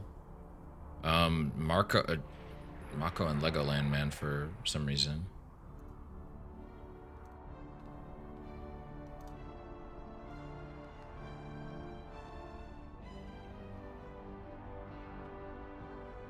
Which is fine, but we're waiting on him.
Um.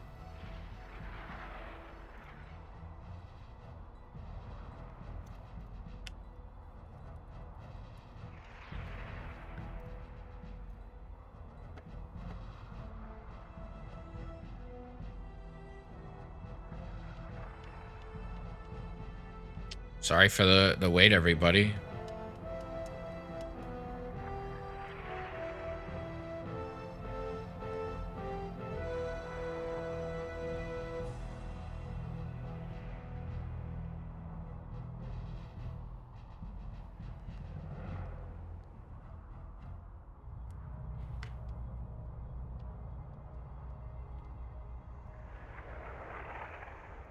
I can't even invite him.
Okay.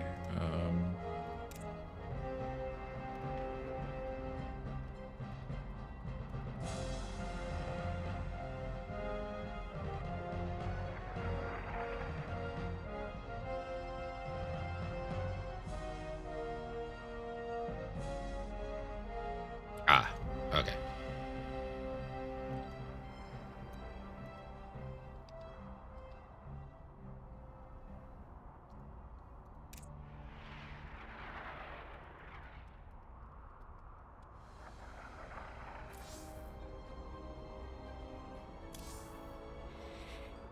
Alrighty, gonna get started in just a second here.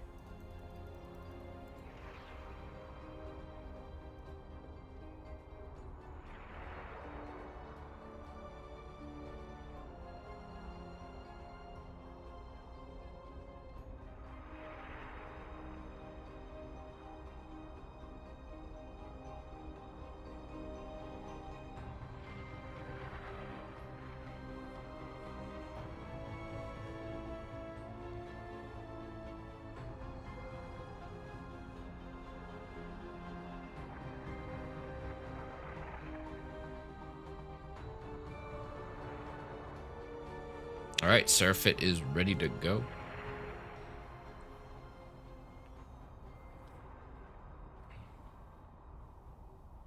As is Diego.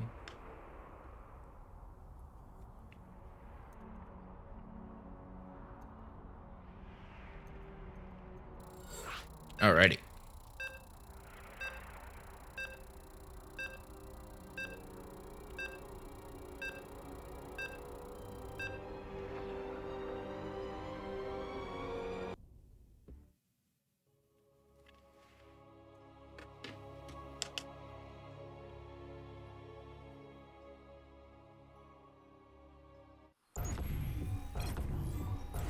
Alright, in the bottom left in this best of 3 is Diego as our orange Protoss. And in the top right, we have Seraphit as our blue Protoss from Team Void.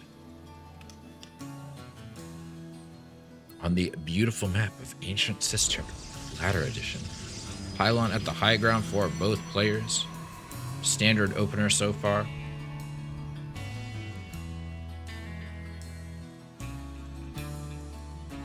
And we are seeing the Chronos pop for Seraphit. No Chrono yet from Diego.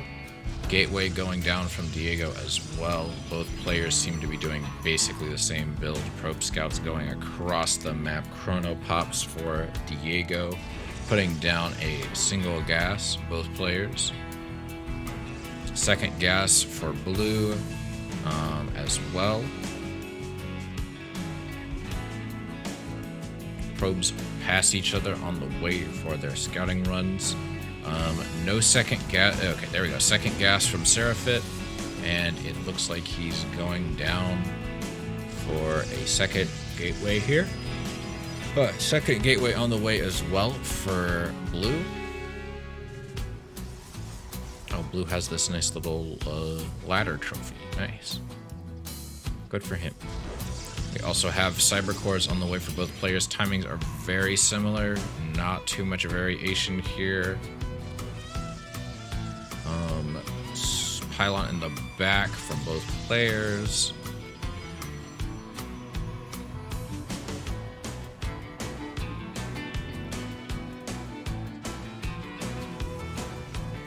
Then we are going to see, I imagine, a Nexus here. In just a moment. Cybercore finishes up slightly faster for Blue than Orange. Orange starts 2 Zealots and, or excuse me, 2 Stalkers and a Warp Gate research, and then we have Stalker and Sentry from Blue. Another Pylon at the low ground here for both players, starting a little faster for Orange. Nexus hasn't started just yet. Yet another Pylon going down for Blue, but I don't actually see where. Oh, it looks like he put it in the wall and then cancels. Probe Scout going home for Orange. Blue is now, I guess he's just kind of sitting here. He's making 2 more stalkers. Sentry on the way for orange. He's not really using the other gateway. Some stalkers making their way across the map.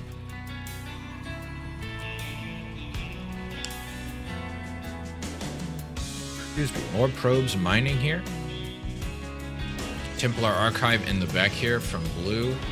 Gonna be a little bit of a fight here. I think the sentry just kind of gives blue a slight edge here. Does get one of orange's stalkers. Very nice. Orange is gonna have to go back home. Warp gate still on the way for both players.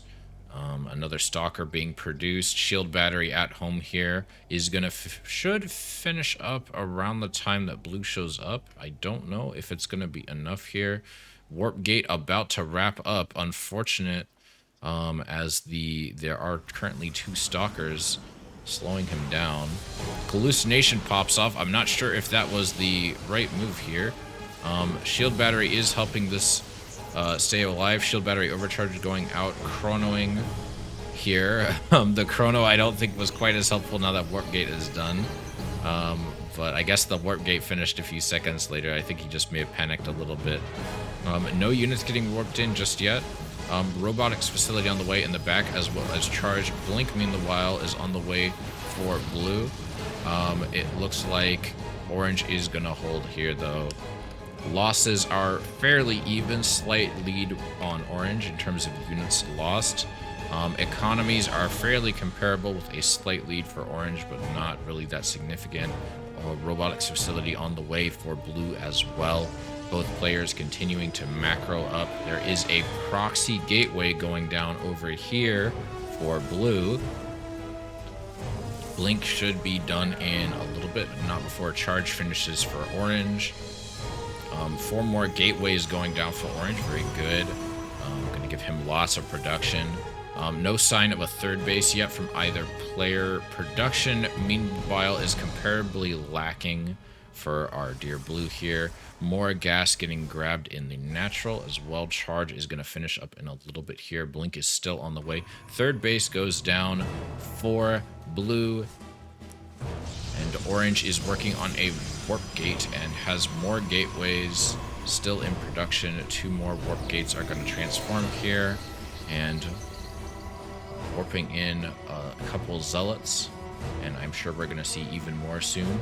Some stalkers moving across the map here. Forge on the way for blue. Going to probably start getting +1. We have an observer being warped in and chronoed. Blink is going to finish up in a few seconds. It's going to be very important for the micro. Trying to get out from any surrounds. Stalker is going to go in here, potentially forcing orange to go back home. But it looks like blue doesn't realize what's happening yet. I don't know why he's not really controlling his scouting units. He is doing a mass recall coming back home. I think he realized what is happening with his observer. And the army is here and at home. I do not know if he has enough energy for a battery overcharge. It doesn't look... Oh, no. Yeah, he pops the battery overcharge. Does look like he's going to hold here. Pulls the probes, getting some decent damage in. Immortal is on the way as well at the high ground. Shield battery it does get killed off, but some zealots are warping in as well. It looks like he's going to hold just fine. Takes out his opponent's one of his opponent's observers. The zealot warp in from the warp prism is doing wonders, though. Immortal is almost done. The stalkers are doing their best to hold here. Unfortunately, the immortal is getting surrounded and not really able to deal its best damage against the zealots here. More zealots being warped in. It looks like this is going to be GG's for blue here in a minute. More immortal warp in. Yeah, there's just not really any production here, unfortunately, for our friend blue here. And he can't really deal with his opponents here. Not chronoing his warp gates either. And that's a GG's there. That was a little rough. Very quick game. Alright, just waiting on the next lobby invite for game 2.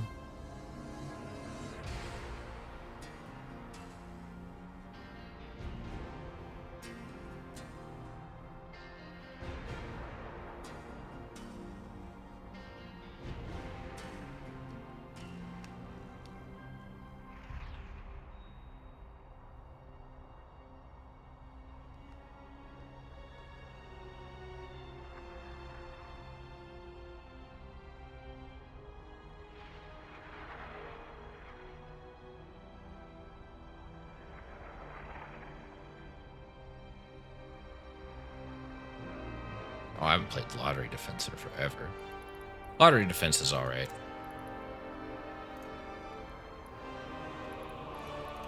A lot more interesting games that it seems like the European server is playing in custom. From my perspective. At least at the public lobbies.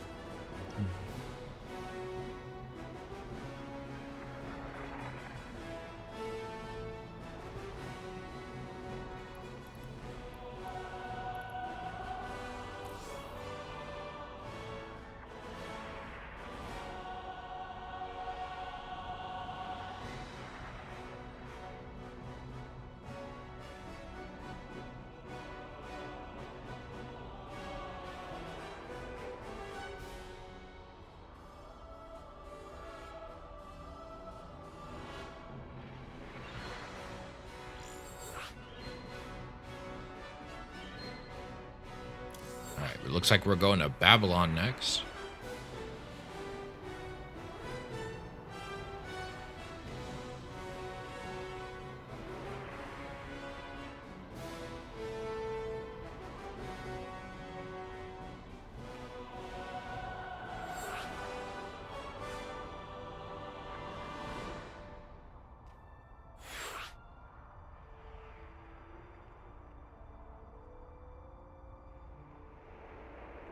Rombuzz get invited here.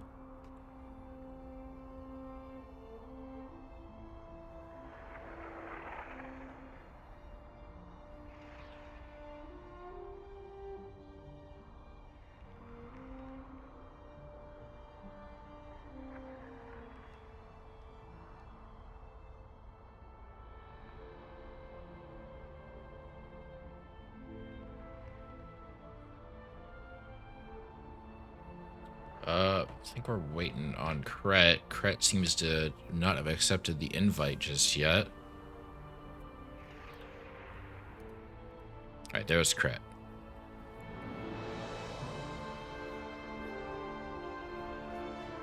Alrighty. Looks like we're getting started. Game 2. Will Seraphic bring it around? Or will Diego continue his domination into grand finals?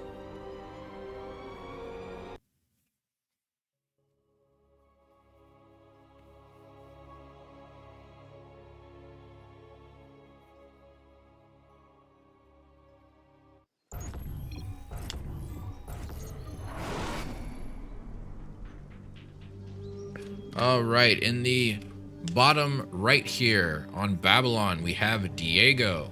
And in the top left, as the blue Protoss, we have Seraphic from Team Void. Both players starting out with a high ground pylon. Probes being probed out. I don't know if that's correct verbiage, but probes being produced. Being warped in. It says warping down here, so warped in, I guess.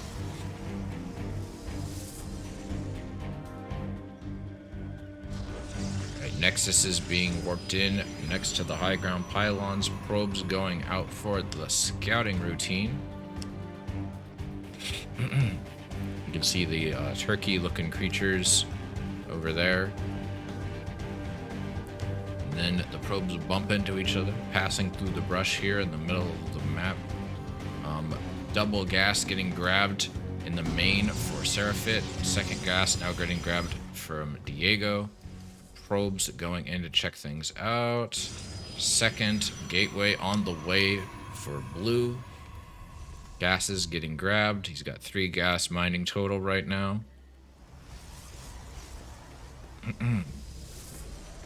Alright, Cybercore going down for both players. Probes still being produced. Pretty even in terms of income and everything so far. Pylon in the back for both players. So far, timings are extremely similar. It seems like it's slightly faster for blue than it is orange, but I don't really think it's going to matter that much. Probe's going to attack a bit this pylon here. Not really do anything. Checking to make sure there's nothing weird going on.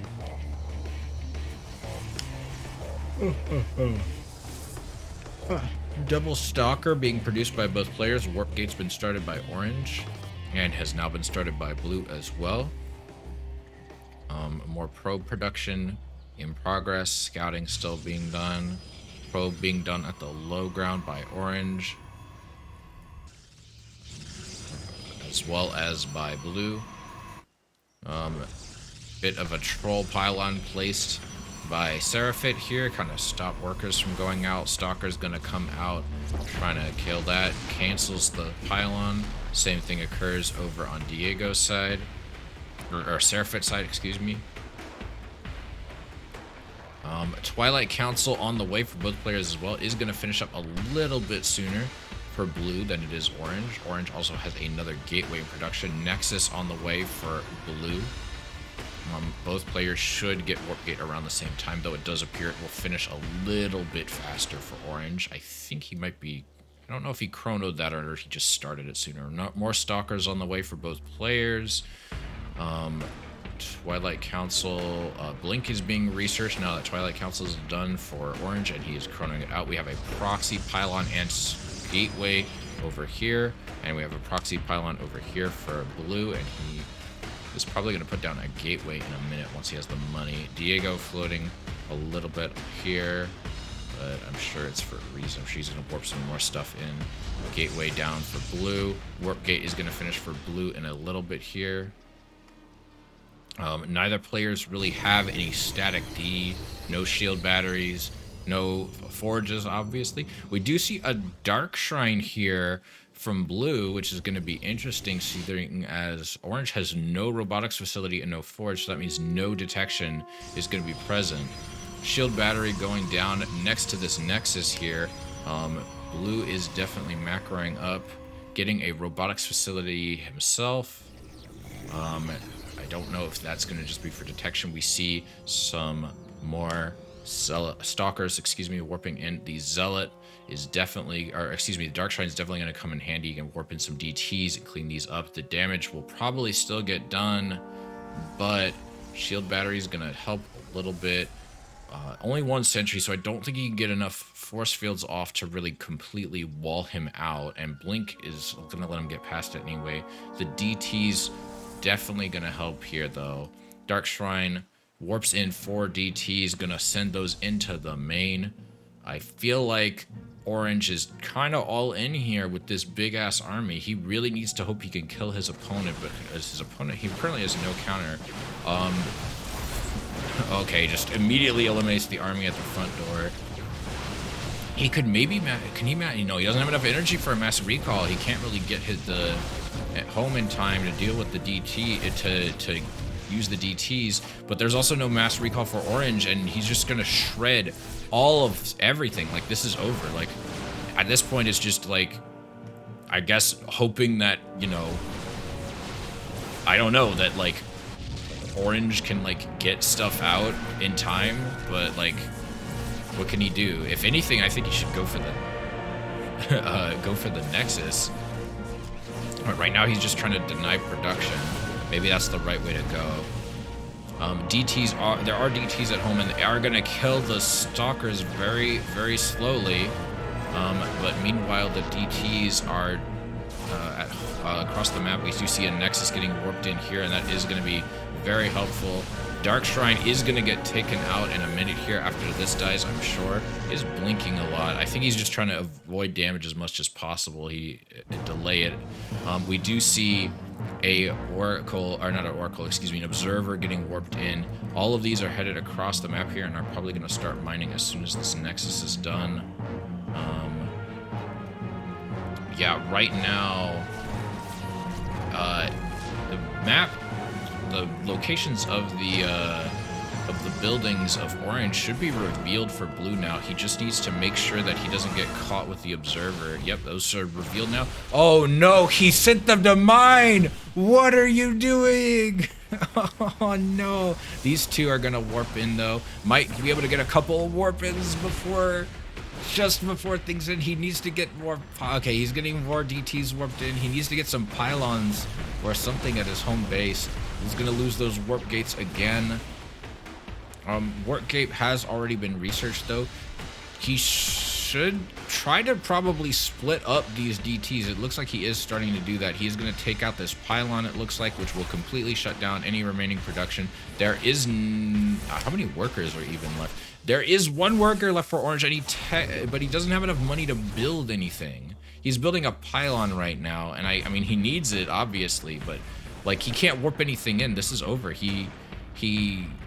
I think he's just trying to keep himself long enough to where he can kill the DTs. And he is going to get a couple here, but there's still some at home. And I believe the Stalkers are faster, but the Observer is not faster. There is a recall back home with the DTs, but I don't think he's going to have to warp in a lot more. He could maybe try fusing some of them into Archons, but I don't know how useful that'd be. Another pylon going down over here. And it looks like this is... potentially like GG. He has to guard this with his life. If he moves out at all, even for a second, the DTs will be able to jump in and kill what's left.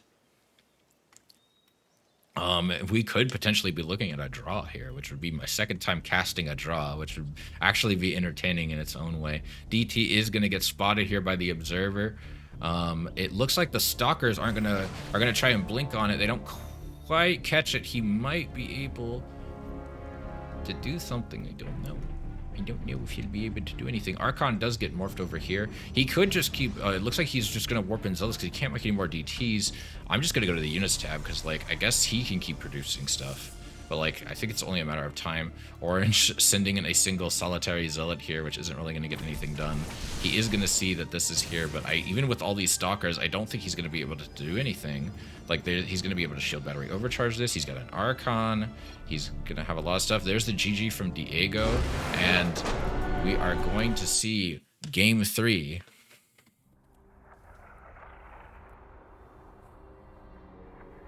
You gotta scout, folks.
It is a bit of a clown fiesta, but I think it's more interesting than if it had just been a standard game or a normal cheese.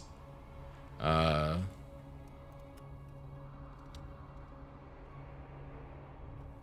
now we can go. Ron Buzz is here. Yeah, what a game is right.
All right.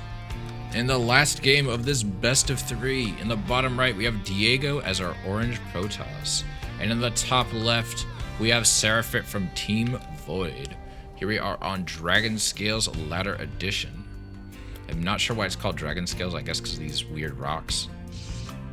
You know, these weird rocks, I guess you could think they're kind of like Dragon Scales, maybe, question mark. But we got pylons going at the high ground once again, as is our typical PvP fashion.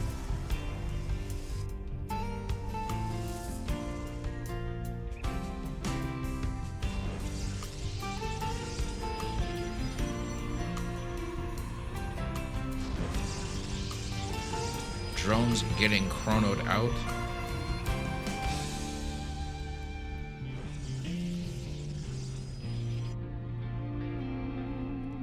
Gateways being produced. Nothing too crazy so far. Double gas getting grabbed by blue. Orange not just yet. Second gateway going down for blue. Orange about to put down his second gateway. Second gas getting grabbed by orange. Orange patrolling around here and checking, seeing what his opponent's up to. Cybercore on the way for blue. Orange putting down his Cybercore as well. As well as a pylon in the back. Blue puts his pylon in the back. No production just yet. I imagine Stalkers will be the first on the menu.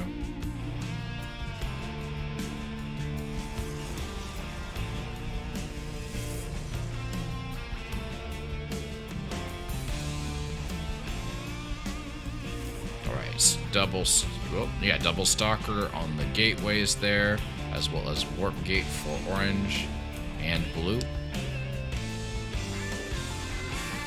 And looks like we're just mostly focusing on worker production for now. Probe is going to get pulled down here. It looks like they're going to go for pylon block.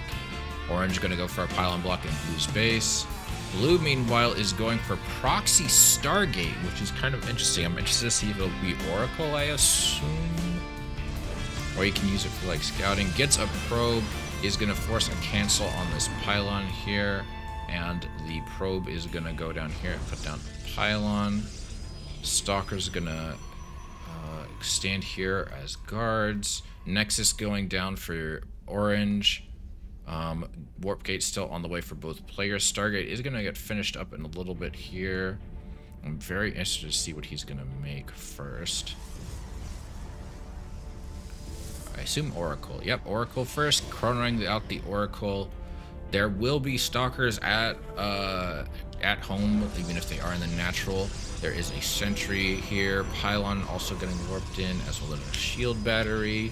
Oracle could get some damage done, because unless he pulls the workers, he's not really going to have much to defend right there. Twilight Council on the way, as well as a robotics facility. Nexus finally going down for orange, who is not quite as far along as production, but when you're making oracles, I guess that's what's going to happen. Going to see potentially a lot of damage here from this oracle. Gets a nice pull. Good job with that. Seeing that coming. Gets 2, gets 3, gets 4, and then he's buzzing off. Oop, gets 5, and then he's out of there. 5 workers dead. Technically 6 if you count the one that got sniped over here. So that's nice. It doesn't put him over a huge lead, but that does suck to lose just 6 workers like that. Delays everything else. Gotta spend, gosh, what is that? Like 300 minerals? Yeah, that's a lot of money. Charge is on the way. Robotics facility is done. Warping in a single probe here. Hallucination scouts going in there. Is gonna see the Twilight Council being produced. I think he can see that. Pretty sure that's in his vision. Not quite, but he does see that his opponent doesn't have a lot of gateways. Double Oracle over here.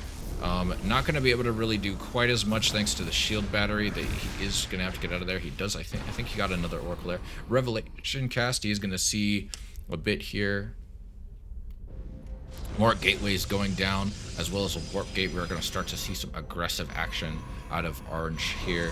Meanwhile, blue is getting a gas in his natural as well as a shield battery. He is getting a forge as well, but I'm not seeing any more production. He is continuing to sit on just a couple production structures. The Stargate has not been in use for a hot minute here, which is understandable. Can't really make anything out of it right now. He's continuing to make workers.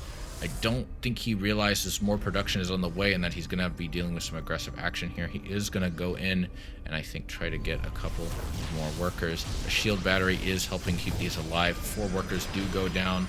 The oracles are going to... Ooh, it looks like he's going to snipe one of the oracles maybe. Not quite. That oracle gets away on 4 health, just barely surviving. I think he did see 2 more gateways warping in there. Like, this is going to be a really aggressive push here out of Diego in a minute here. Once those warp gates are done, he's going to fly that Overlord over there. I believe he was getting charged. No, yeah, charged. So he's going to come in with a lot of charge slots, and there's not a lot at home. There is very little production, and I just don't know how he's going to hold. He's going to need... he is getting a second shield battery. I think he does know that aggression is going to be his opponent's choice. Oh, but the Zealots are in the main. No! And linking up the units with the warp prism. That probe is gonna see it coming, but it's too late. There's already a ton of stuff warped in. The oracles, I'm sure, are gonna do their best, but just, I don't think they have the DPS to deal with all of this. For some reason, an observer being warped in. Oh my gosh, so many workers getting just jumped on here. 14 workers go down. Blink is going to finish up for blue here. He's warping in zealots of his own. These pylons are going to get sniped, and that's going to be the end of it. There's going to be no more production for now. Oh no, what a tragedy. He was doing so well at the Oracle Micro. We're seeing a Nexus being warped in over here. I think he's just going to start huffing the copium and trying to keep himself alive. Void Ray getting warped in over here as well, shockingly enough. Which, I mean, production's production. I'm surprised he's not trying to sneak in a pylon or something up here. All of this tech at the top getting destroyed. Orange is not going to bother. He is warping in a bunch of stuff on the ground, though, and that is going to be bad. He don't think he saw that probe go over there. There are a lot of turrets here, though, but there's just so many zealots and at the top and bottom. Shield battery overcharge getting shot off. A bunch of pylons getting warped in the back. Yeah, there's just too much stuff here. It's just gonna hold. He's targeting down the shield batteries. The cannons are taking out quite a few zealots. Stasis ward getting placed down. He's gonna catch quite a few zealots, but it's not gonna matter. There's just too many swarming over everything, killing everything. Void Ray finally arrives, but, like, I mean, what is it gonna do? There's just tons of stalkers right here. He does get a prismatic alignment off, and he is gonna burn through a couple of these, but it's just too much. The shield battery is empty. It can't really heal the Void Ray fast enough, and it's just down. It's over, man. And he found the proxy. Secret base is down, and there's the GG from Seraphit. You gotta scout your opponents. I don't think he really had an excuse on that one. He had oracles. He could see what was going on. Boy.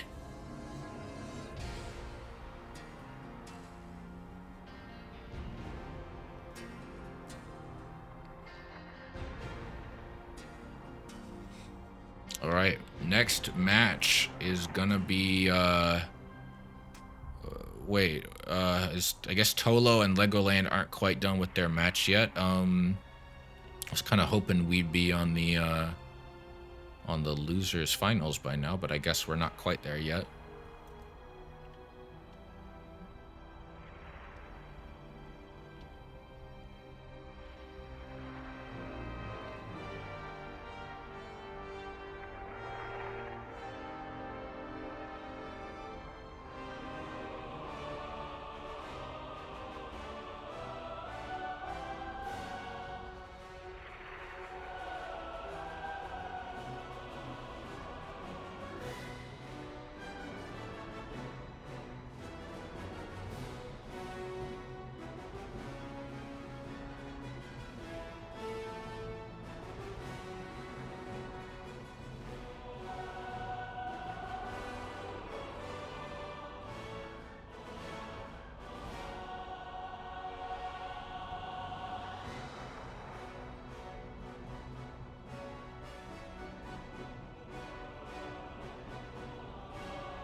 Tolo won, so Tolo versus Hanoid. So no Terran. Oh, I mean, well, I guess we already found out no Terrans would be in the finals, but it could be PVZ. Might not be PvP again.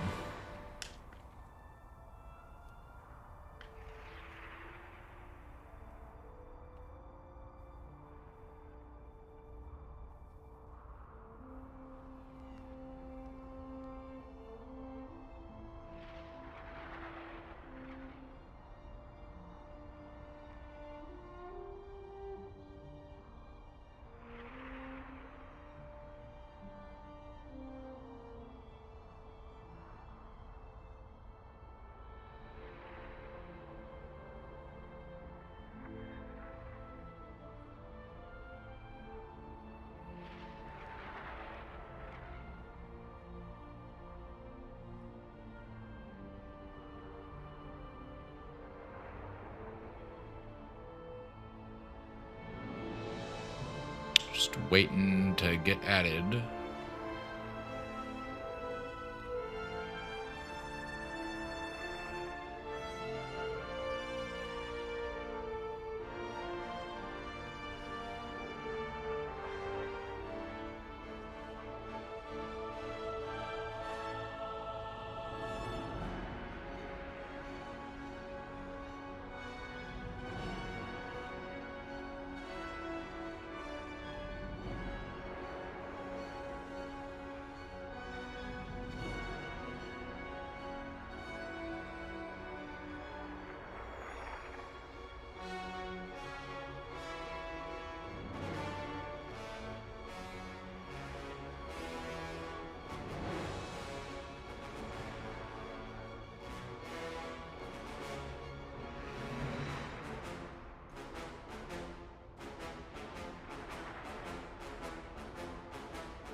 All right, looks like we're still choosing the map here.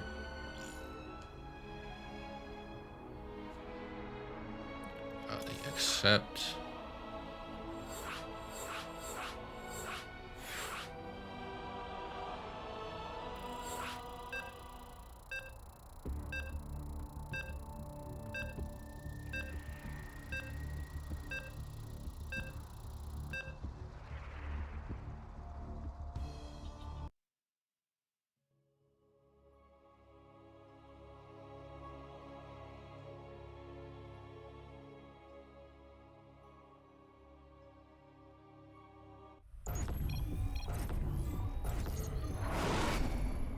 All right, in this best of one, in the bottom right, we have Spire in 6th from Platinum Heroes as the Yellow Zerg. And in the top right, from Platoon, we have My Hanoid, or Me Hanoid.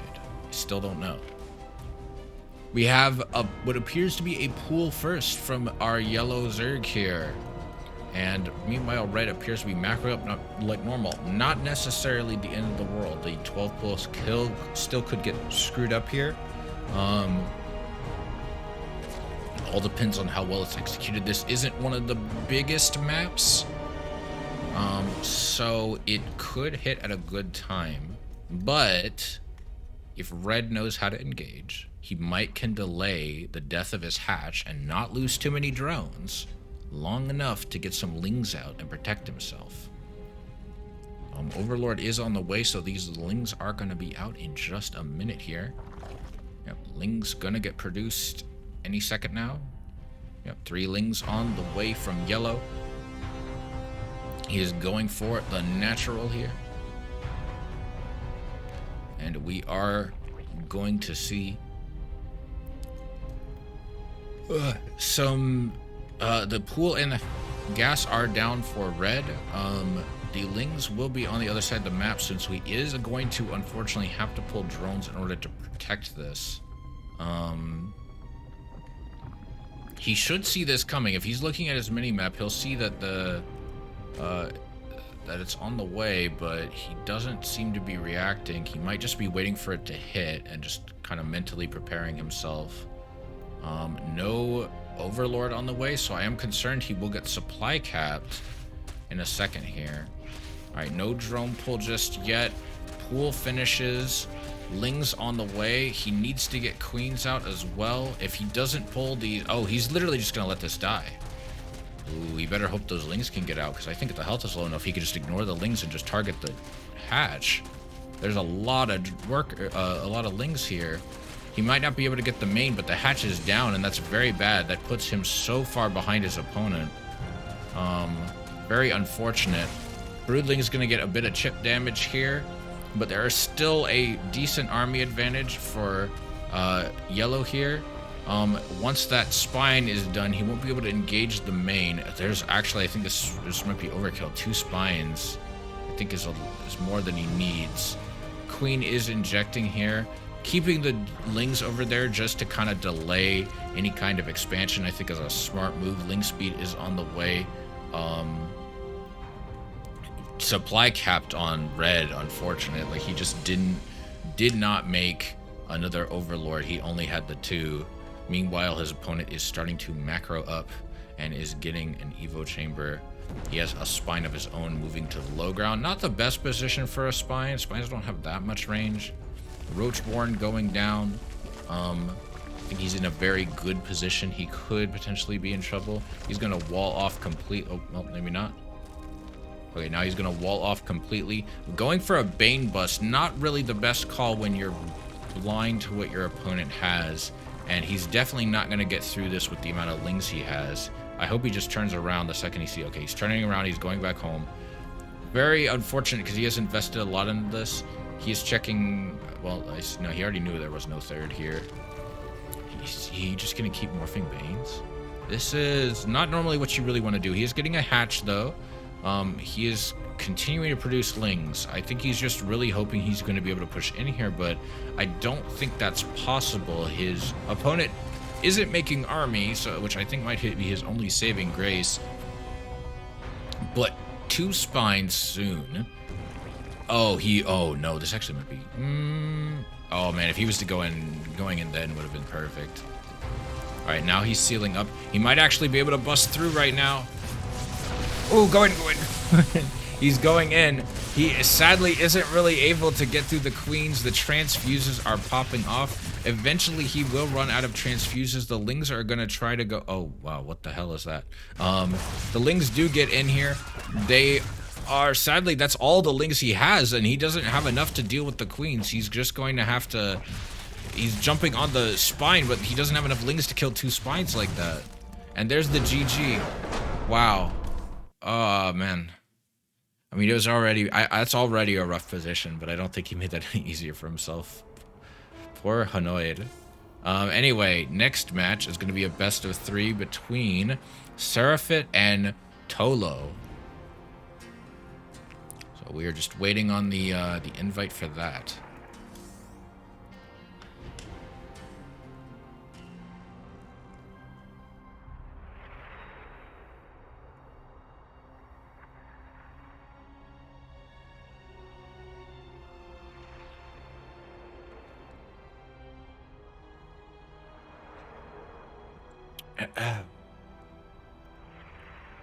Can we get that next invite though?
Okay.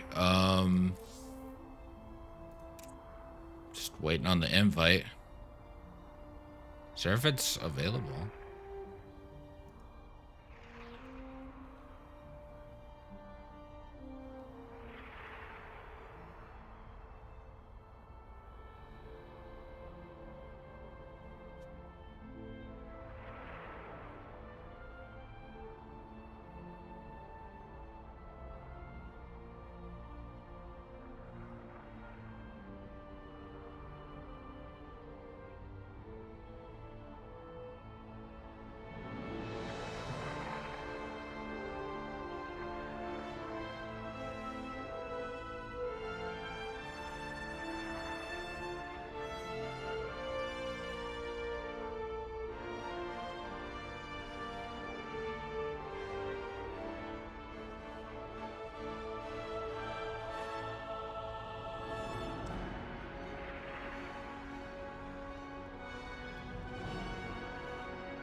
Right, Kret and Rambas are in here. Gonna get started in just a minute.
All right.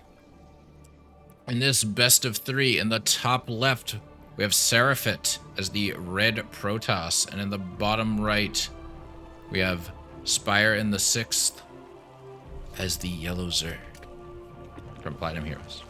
Also Seraphit's from Team Void. Pylon at the low ground as is standard. We're seeing a pool first from our Zerg here. Very nice, very nice. Probe making its way across the map, going for a pylon block, although I am sure he will realize somewhat shortly that there is no drone coming to make that base. And then, meanwhile, we see an Overlord coming out here. Very good from Spire in the 6. I can't remember who it was, but we watched a ZVZ earlier in the tournament where the dude forgot to make his Overlord, and his Lings were late. The 12 pool is going to get scouted here, but the Lings are already out, as well as some Queens on the way. Kind of surprised to see a Queen that fast, but not a bad move, especially considering he was getting blocked just a second ago. I don't know. I'm of two minds about it. Probably better to get the base out first, but I guess it's not going to... I don't know. At the same time, I'm like, it's a 12 pool, you know? So it's got to get out fast. All right, six Lings making their way across the map with 4 more on the way, and a Zealot coming out, as well as a Cybercore and a Gateway getting put down. There should be enough Lings to deal with this. Chronoing here, we're going to probably see another Pylon get put down, or maybe a Shield Battery once the Cybercore is done. Okay, Lings are here. He could technically just ignore this and go for the Gateway.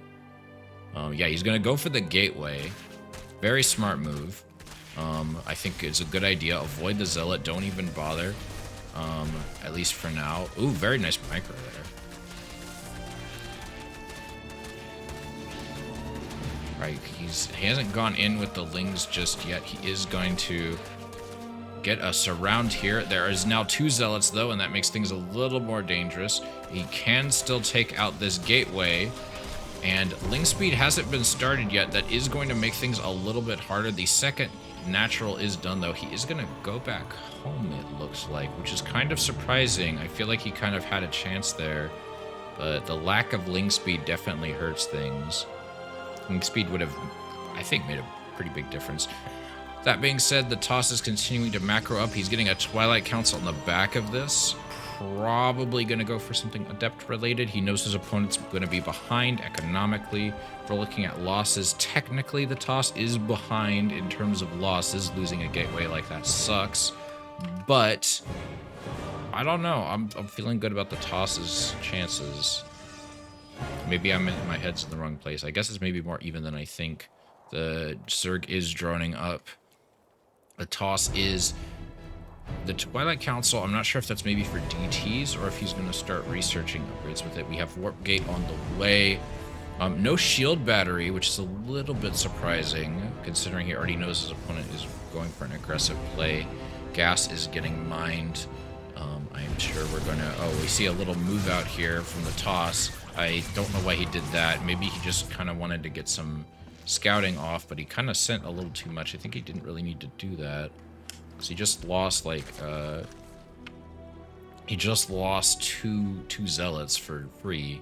Just kind of putting him further behind. He has killed 10 lings, but again, it's lings. We do see a DT shrine, which is very good. No lair on the way just yet, and no spores. Normally you want to start spores like 30 seconds before right now, Zerg, to make sure that Toss can't get any air stuff on you. He is gonna see it potentially. If he goes far back enough, he will see the Dark Shrine warping in. And I don't know, maybe this zealot our Stalker will get it in time. Let's see. Hey, they're attacking our base. Speaking of an Adept being a little nuisance around this third here, does he see it? Does he see the Dark Shrine? Oh, he's gonna see it. He clicked it. I saw him click it. He knows. He knows. He's getting the spores. Warp Prism is on the way. 2 more gateways on the way. Ling Speed on the way. Lair on the way as well. Roach Warren on the way. Creep is getting spread. We have 3 gas that have been grabbed. No Evo Chambers just yet, but I don't think he's going to need that. More Overlords on the way to compensate for the one he just lost. He does have vision of the base here. We have more gateways back here. Toss is doing a good job of kind of trying to keep his production hidden. But that being said, 1 Stalker can't stop an Overlord in time, it seems. Third base going down from the Toss. Link speed done for the Zerg. The Zerg has spores at all bases except for the third, which I definitely think you should try and do. The Warp Prism is on the way. Lair is going to finish up in a few seconds, and so we'll start to see Overseers potentially, so some mobile detection. 6 Roaches coming out. That should be enough to deal with this here. That being said, these Lings need to get pulled ASAP because they are going to get shredded almost immediately. 6 Lings, or 6 drones shredded in the blink of an eye. Gonna drop those off in the main here, and the Roaches are moving out. But it doesn't seem like he noticed where they were, even though the Queen is getting attacked. Roach is now going back in. They're going to target the spore. No! Imagine if they had been in position. Pulling the drones down into the low base. Letting these get... Oh, Overseer done. He made an Overseer doing that. More Roaches on the way. Probably more than he needs to. This is kind of over. Charge and Immortals on the way. Oh, there's no detection over here, though. There's no detection over here, though. Need to build that spore. Need to build that spore. Overseer slowly making its way over. Oh, he's going to do it again. He's going to do it to him. Get the transfuses off. Try to keep them alive. The DTs are dead, but that is a lot of damage that the Toss did. He did lose all of the DTs, unfortunately, but that... There's a decent amount of damage to the Zerg economy. The Zerg is technically behind the Toss right now, which is never good. Ravagers on the way. It looks like the Zerg is going to go for an aggressive push here, but there is double Shield Bat over here. He's going in blind, as well as Stalker Immortal. No upgrades on these Roaches. These are also slow Roaches. It will be very easy for the Stalkers to catch them should he try to run away. Charge is done. We're seeing a second gas get grabbed right here. More Immortals making their way out. Ravagers, like the Changeling drop, very good. Got some sentries out here. I'd love to maybe see some more Ravagers, maybe some Hydras. That being said, it seems like our Zerg is just macroing up at home, despite the fact that he's aware his opponent has quite the army. We have a Forge on the way for the Toss, as well as Blink, plus 1 range weapons on the way for the Zerg. I guess he could have held worse earlier. We can maybe get a gateway here. He is going to bile down here. Is going to get a little bit of damage on this. Ooh, Roach Speed going to finish up in a minute. Bile to kind of force his opponent away. Blink, excuse me, the Toss are going to see the Overlord on the pillar there and kill it. Another hatch getting morphed. Looks like we saw a cancel. I didn't quite see what he canceled back there. We see a Baneling Nest, which it could work. He does have a lot of sentries, so I'm kind of worried about the ability of the Banelings to make connections when force fields are in play, but if his biles are good, it might not matter. We see actually a double expand here. Very interesting. Normally I would be against something like this, but he did lose a lot, so it might actually work on his favor. Having the extra production might help. His opponent might go for this less populated base versus trying to go for this one. I'm not sure. Creep spread is okay. Not a lot over here, and aren't any Overlords over here either, so he doesn't really have any vision on the west side of his bases. Bane speed on the way. We also have +1 melee and +1 range. Hatchery on the way in the main. So many hatcheries under production. Really spending his money. Not a ton of workers, though. Even for a 12 pool, I kind of would expect a little bit more workers here. I say that. They're starting to finish up now. They were just kind of in production. More detection on the way. Does he have Overlord Lord Speed just finished up? The Toss army is making its way across the map, and unfortunately, I think this is why macroing up may have not been the best move so aggressively. He might be able to get some damage off here, but the Toss is about to get +1 in just a moment. And there isn't really a lot here. There are Archons, and the Lings are not going to be as helpful. He should probably try to morph all of those Lings into Banes here. I don't know. I assume that was by accident. The Zealots are going to just jump on some Creep Tumors here. Might be a good distraction while the Toss tries to go in and attack this base here at the triangle. These are all going to get jumped on. I don't know why he just sat there and let that happen. There is also a Warpin in the main, which actually might be more pressing. This is like a triple prong, basically, attack. Actually, very great move from Seraphit here. His main army is going to get absolutely devastated by this Lingbane Ravager. Bane's hitting in, killing everything, losing 17 workers, though he hasn't lost any hatches, interestingly enough. I think the Zerg realized that if he can get rid of the army, it's totally worth it. All the biles, getting all of that. 28 workers going down, more Zealots warping in. Going after the Zealots again with the Lings, slowing them down. The Warp Prism is going to get taken out by a Queen here, it looks like. Maybe it'll fly in range of the Spore. It looks like it avoids the Spore. More Ravagers getting morphed. Hive Tech on the way in the natural. Doesn't quite get the Warp Prism. The Warp Prism will escape, grab a couple of Zealots on his way, and pick them, drop them back down. He's going to warp in some more. The balls. He could just bile this down. Yep. That Warp Prism is down, saves the hatch. He is so far down on workers, though. Disruptors are on the way. The Zerg is going to need to start getting some Hive Tech units out. He's going to need maybe some Lurkers, maybe some Broods would be nice. Ultras aren't a horrible idea, but they're not really the best idea either. I don't think. He does have a lot of Lings here. Maybe he's going to make some Banes, going for a run by here. I'm not sure.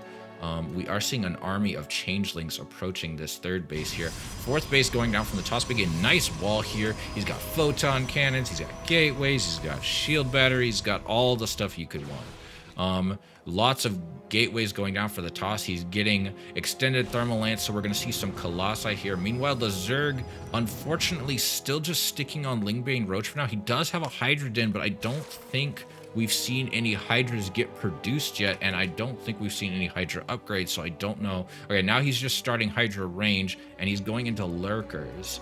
I'm not sure if his intent is to be super aggressive with these. And then these Banglings are kind of just sitting here doing nothing. I don't know what the plan is.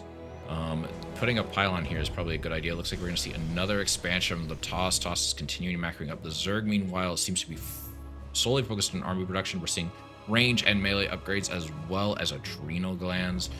We're seeing another hatch from the Zerg up here, despite the fact that his other hatches aren't really populated yet. We are seeing these Banes go in, and they're gonna get a bunch of probes. Not quite as many as they could have. Only 7 get killed. Losses are still fairly close. Surprisingly, the Toss is still behind despite everything. But that might change now that the Toss has these Robo-Bay units coming out here with the Disruptors, with the Colossi. I'm hoping that our Zerg saw that, because he should know that he's going to need Lurkers. I don't know why he keeps biling like that. Maybe he thinks he sees an Overseer? Or an Observer, excuse me. Groove Spines finishes up for the Zerg. Extended Thermal Lance is done for the Toss. The Toss is getting +3 ground weapons as well as ground armor level 1. Zerg economy is starting to pick up. He does have 81 workers now, which is good. He should probably try to get a few more. This is going to be a rough army for him to fight right now. He has a lot of Roach Rav, and I don't think that's bad, but it's an army that clumps up, and if the Disruptor shots are good, he's going to get a lot of damage off of here, unless he can split his units or try to avoid taking engagement here. Bile's going off. No disruptor shots getting fired. Kills an observer by, I'm sure not intentionally. Oh, but there's a run by going on over here that kills 15 workers. Oh my gosh. The Toss is suddenly going to realize he has a lot less money. He is still pushing on, though, and the Zerg, unfortunately, is having to deal with such a giant death ball army here. Lurkers coming out, but they're not burrowing. They're just standing there, just looking pretty. The Toss has no detection. He can't see them if they burrow, but they are not burrowing. One burrows here. Oh, it does have detection. Excuse me. Workers getting burned down. The Lurkers are still sitting there out in the open, just free to get shot at.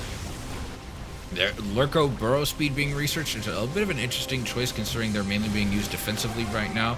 Disruptor ball. Oh, gonna get so many Ravagers. Oh no. Oh my gosh. Lurkers kind of getting burrowed really close to each other. Perfect for disruptor shots. That's what you really want as a Toss. The Toss burning down anything that dares get close to them. There's just not a very big army here. Disruptors getting off some free shots here thanks to the Toss not really keeping everything close. But we see the GG from the Zerg, and Seraphet wins game 1. Very nice. That was game 1, right? I'm pretty sure. Yeah.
Yeah, that's a good map.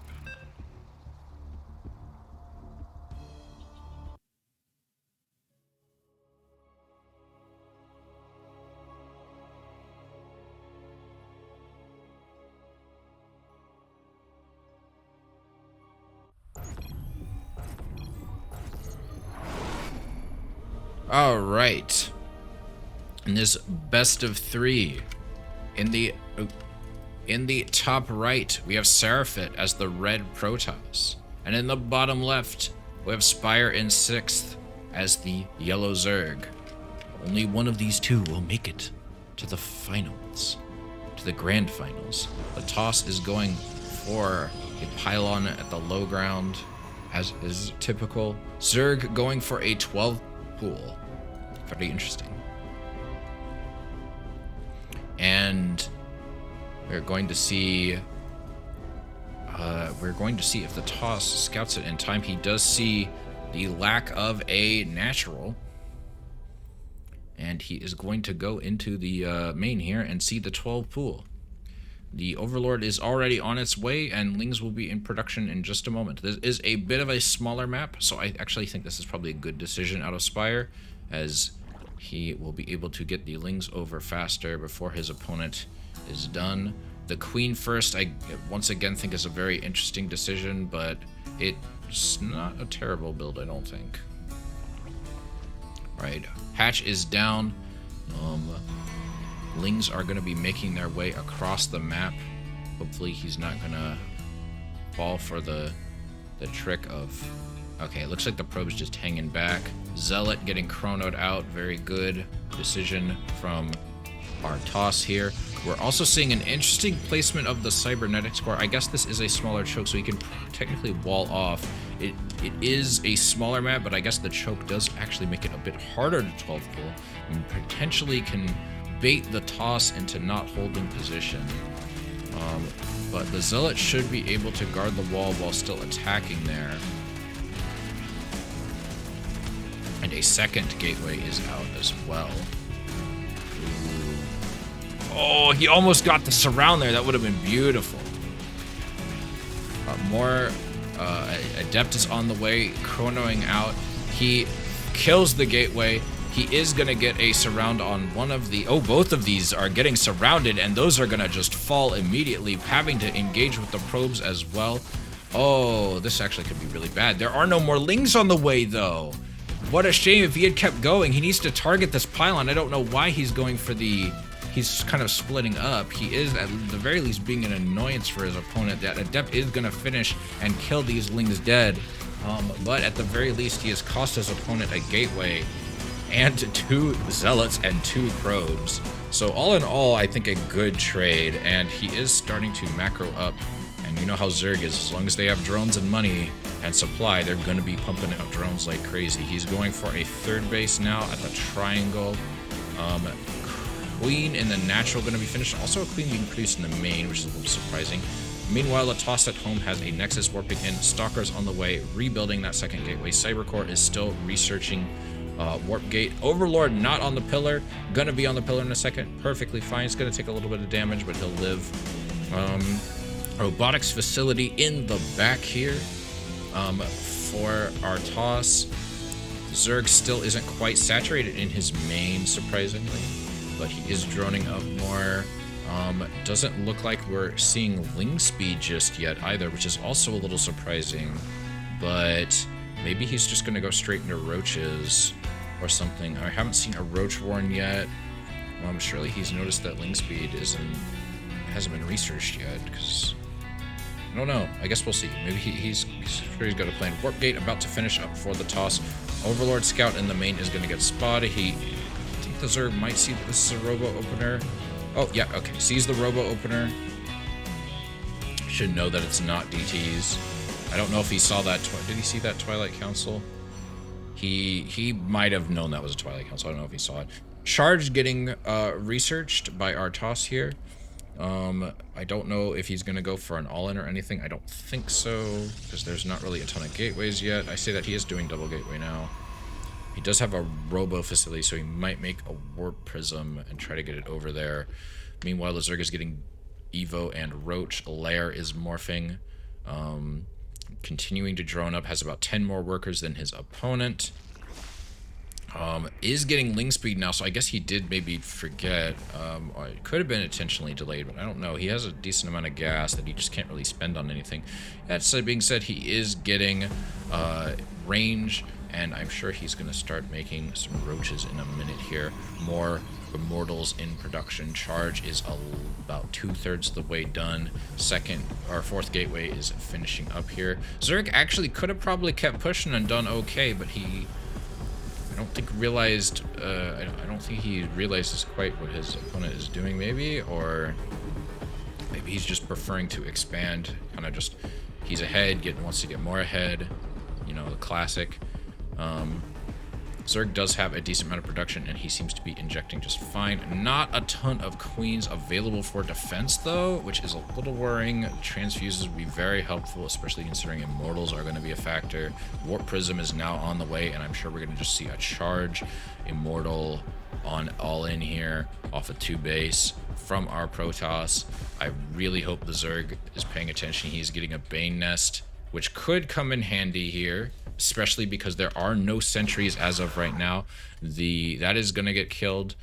There are no lings to see if there's a third or anything on the way from the Zerg, so I really hope he's being predictive here. He is getting some Ravagers, which are going to be helpful.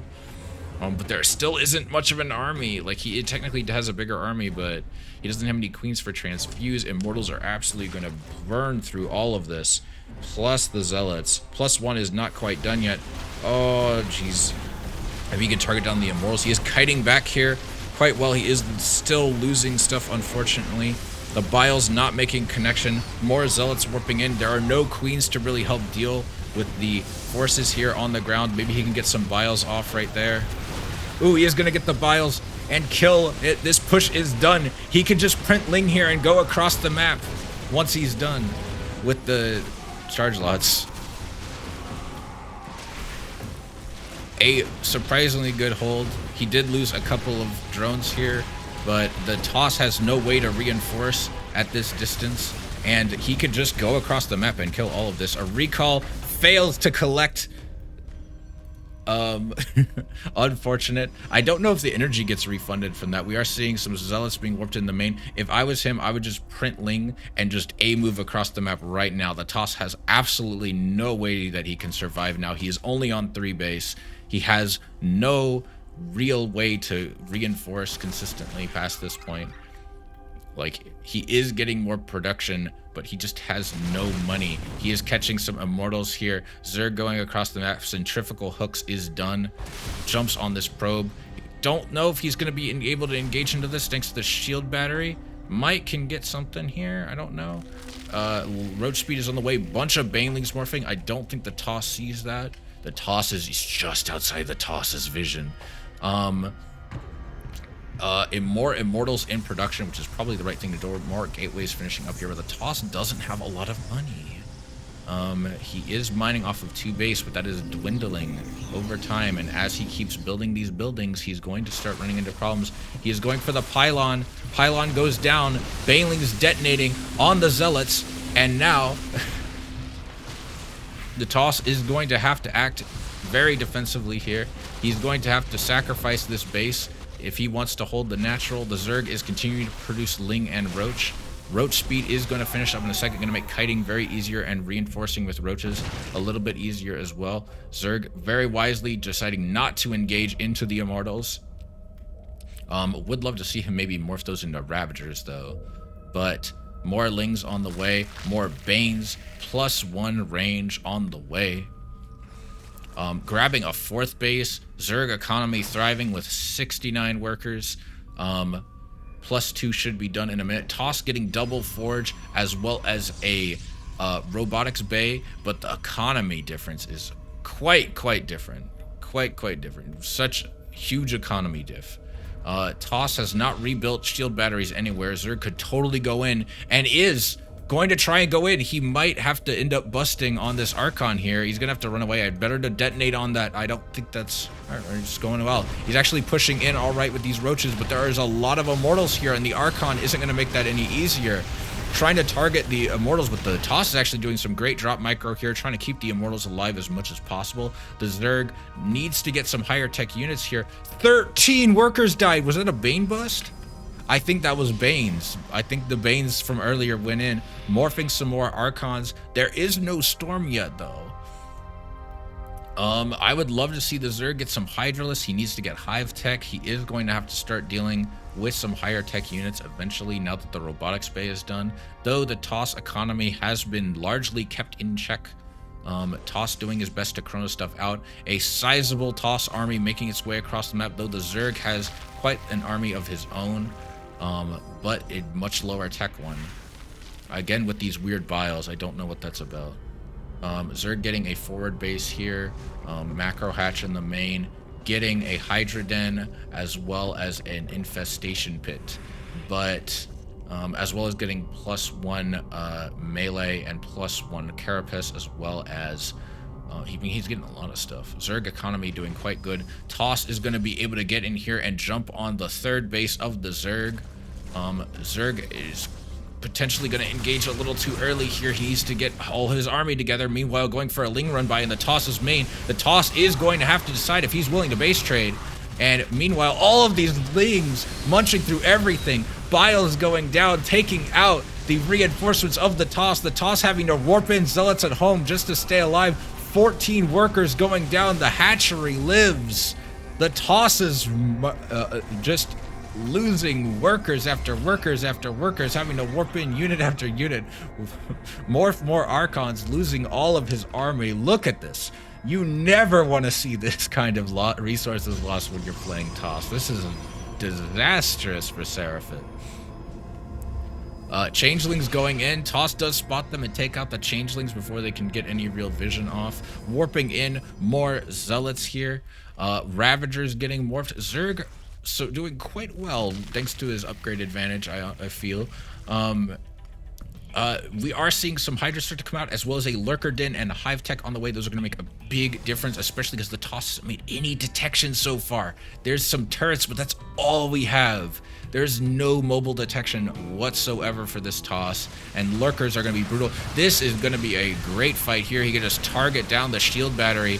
Although he seems to be focused on the use, there's just so many Ravagers, and the upgrade diff is so huge, it doesn't even matter. He's just taking out everything. He just doesn't care that units are getting warped in. Everything is getting shredded here, and there's the GG from Seraphit, and we're moving on to game 3. Who knew losers finals could be so exciting?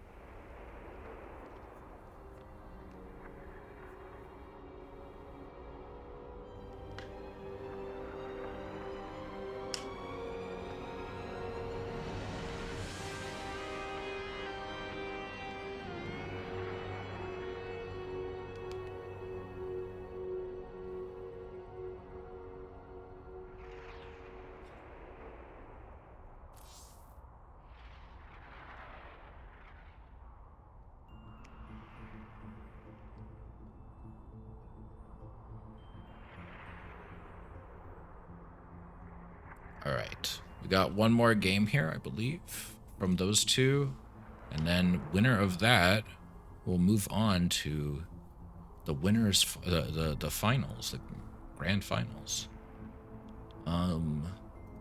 Very exciting.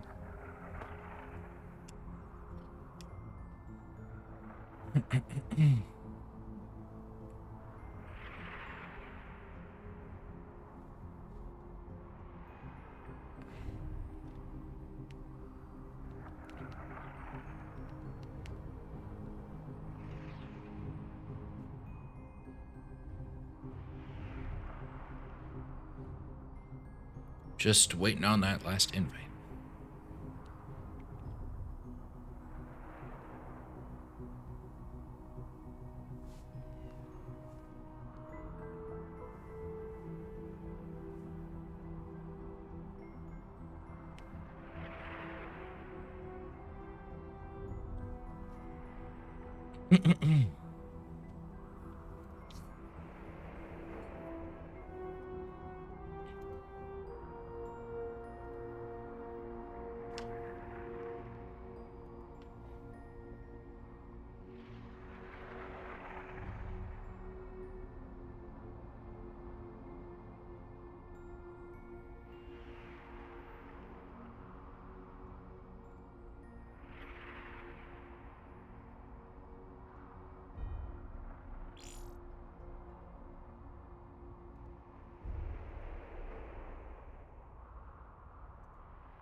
All right.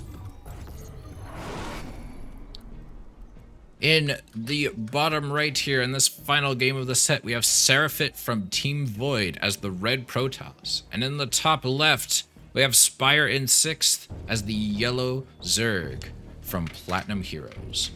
It looks like we're seeing another 12 pool from our Zerg here. The Toss is going for a low ground pylon and is sending out his scout to see what his opponent is up to. I, for one, am very excited. So far these games have been great, and I like the idea of potentially us not having a best of 5 PvP, because I don't think that'll be as interesting. But may the best player win regardless.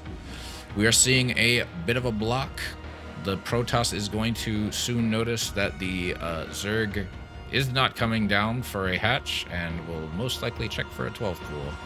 That pool is going to be done in a second, so he's really late checking it. Unfortunate, which means that's plenty of time for those Zergs to get Lings to get across the map and start causing problems, because that gateway ain't even done yet. Queen on the way. Hatch is going to get grabbed in a second here. Game paused. And we see a pause from Spire. Okay.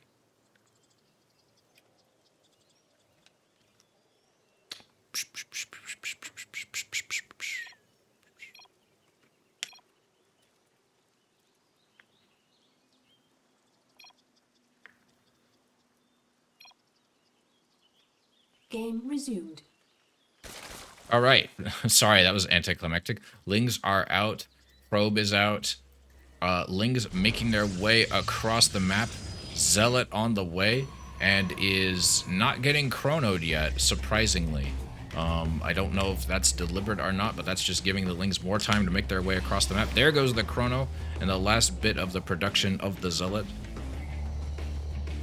2 more gateways on the way. Good positioning, I think, by the Toss here. Makes it hard for the Zerg to really engage without getting attacked by the Zealot. Zerg is having to be very careful and deliberately target certain stuff. Alright, Adept on the way as well. It does look like he is going to be able to get the gateway, which I do think will be worth it. We do see more Lings in production. It looks like this is just a lot harder to deal with than the last map. We are seeing a bit of a surround here. Probe might get jumped on. He might be able to at least deny this Adept.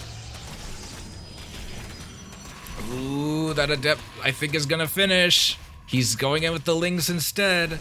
Oh, dang. Well, okay, at least he got the warp gate. In terms of losses, this is favored for the Toss. Losing a warp gate like that stinks, but I'm also worried the Toss is also about to send all his units to die. The Zerg is gonna have queens in a second. The Zerg not making any Lings. Oh no, he is. He's making 4 Lings. That'll make it a little difficult, but he can keep pumping out Lings and I think hold with just his queens. Oh no, don't send that out there like that. Don't do that to me. Don't scare me like that. Meanwhile, at home, the Toss is just macroing up, getting a Twilight Council and getting... oh no, this queen is having to fight Zealots, unfortunately, which is never something you want to happen. The Lings are getting a slight surround on the... 4 workers are going down, 5 workers going down, these 2 queens spawning, 6 workers going down, Toss losing his units. Things are still pretty close at this stage. Like, losing 6 workers like that really sucks, but 2 Adepts and a Zealot are also a lot to pay. Overlord gets killed, doesn't quite see the Twilight Council. More Zealots and a Stalker warping in via the gateway. Warp gate gonna be done in a little bit here. No Ling speed yet. Gas getting grabbed by the Zerg. Zerg continuing to drone up as he should. More Overlords on the way. Creep getting spread. 3rd hatch on the way for the Zerg. We have a pylon over here. Another Overlord gonna go in here and is potentially going to see the Robo Facility and Twilight Council and see that the Twilight Council is indeed researching. As you can see by these pulsing lights, they get kind of blocked by the icon in WCS Game Heart. Stalkers going out maybe for some little harassment. Warp Gate gonna finish up. 2nd pylon on the way. Gonna make any kind of... I don't know if this covers both production structures, but it will at least give him some if he were to hypothetically get Bane busted. Ling Scouts going out is potentially going to see this third base coming in and kind of get an idea of things. Overlord did get a view of everything. Charge is going to finish up with a minute. We got Roachborn going down and Ling Speed on the way. We have double gas getting grabbed. And we have more stalkers. What do we got? Home at the Zerg. Some okay creep sped. It's not really great. No Evo... Okay, never mind. No Evo chambers yet. Another gas getting grabbed. We're going to have 4 gases. I don't know if that's too many, but seems like it's probably a normal amount to have at this timing, but I guess with the Ling, everything's happened. Yeah, I don't know. 2 forges on the way in the main for the Toss. Toss does not want the upgrade diffs to be a thing again. Zerg going for spores at each base, which is a little surprising considering he hasn't seen a Stargate or a Dark Shrine. Seems a little excessive to me, but it might pay off in the long run. You never know. Shield battery going down for the Toss at the 3rd base is going to wrap up in a second. Ling Speed almost finished. Immortal comes out of the Robo facility. The Toss does have some full saturation in the main and the natural, as does the... Well, there's not quite full saturation, but pretty close. Close enough. It's 1 drone off in each. It's fine. No roach speed just yet from the Zerg, and no sign of any Evo chambers. Toss is getting +1/+1 for ground, which will make this very frustrating for the Zerg. Zerg is going to see the 3rd base. Didn't have a ton of workers if he was watching that. Hallucination going out from the Toss. Not Evo chamber, excuse me. Baneling Nest on the way for the Zerg. Creep continuing to be spread. Not a lot of Overlord vision on the map, though he does have sight of the 4th base there. Or the spot where the 4th base would go. Roach speed on the way. It looks like the Phoenix is going to see not much, actually. He kind of just completely missed the 3rd base, although I'm sure you can infer that it's there. And it's going to fly over and get shot down. Or not quite shot down. Yeah, no, it gets shot down. Queen's continuing to inject. Bane Nest is going to finish in a minute.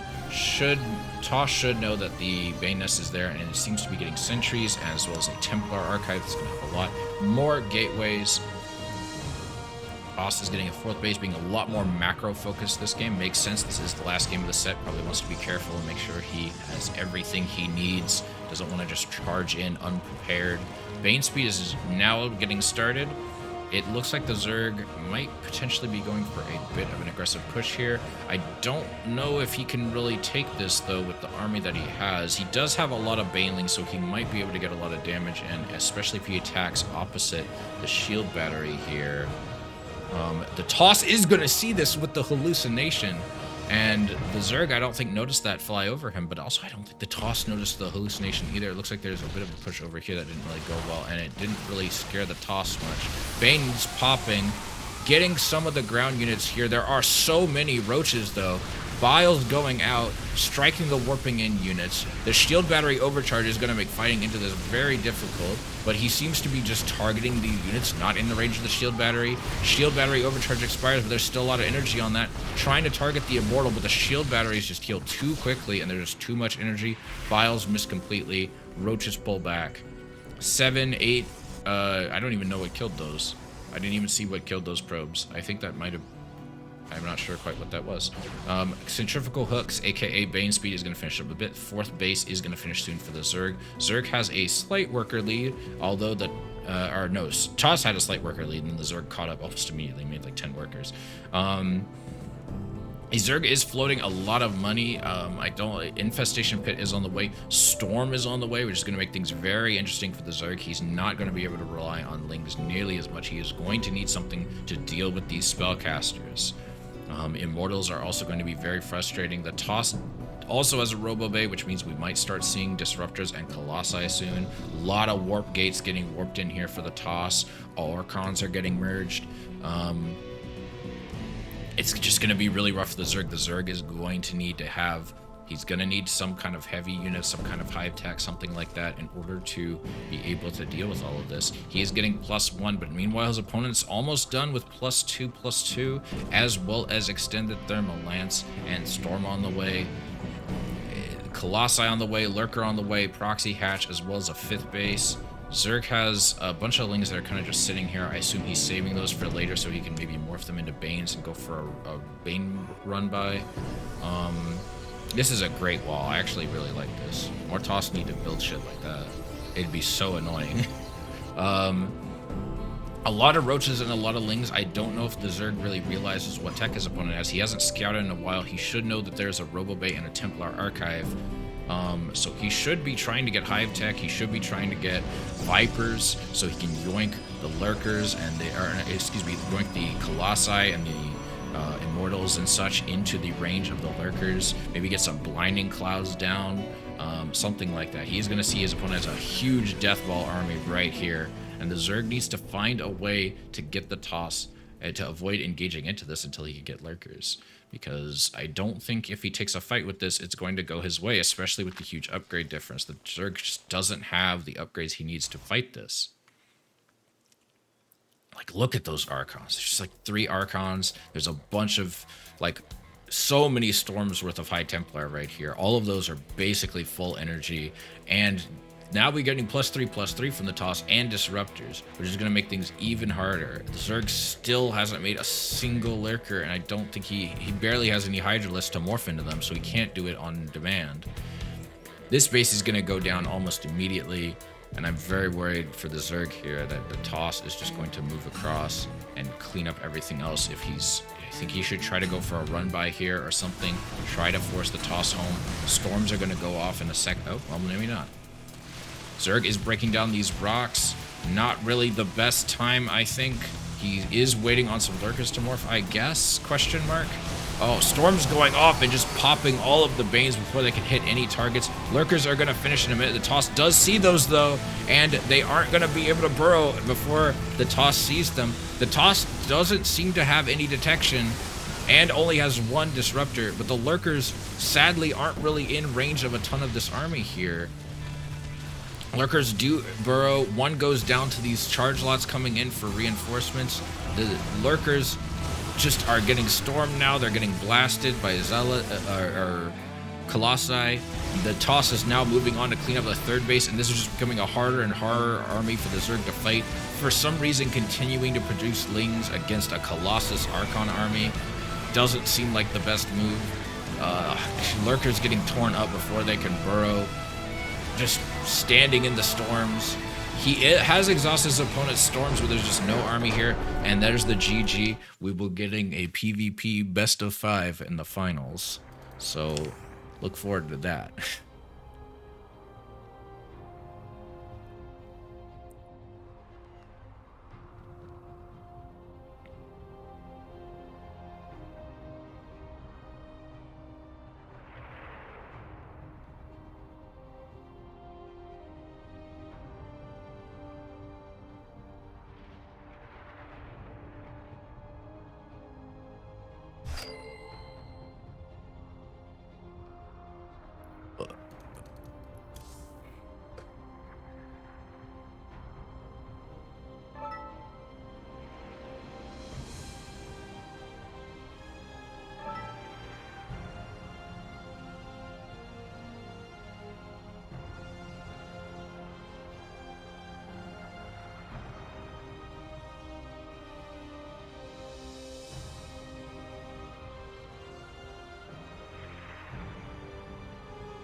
Just waiting on the invite.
All right, in this best of 5, a single point for Diego as he's coming from the winner's bracket. We have Diego, or no, excuse me.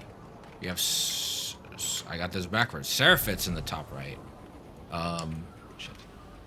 Oh my gosh, I'm so sorry. But in the top right, we have Seraphit as the blue Protoss, building a pylon at his high ground. And also building a pylon at his high ground with a single point is Diego as the orange Protoss. And it's gonna be a slow start because it's PvP, unless there's a proxy. Alright, gateways going down, probes going out for the scout.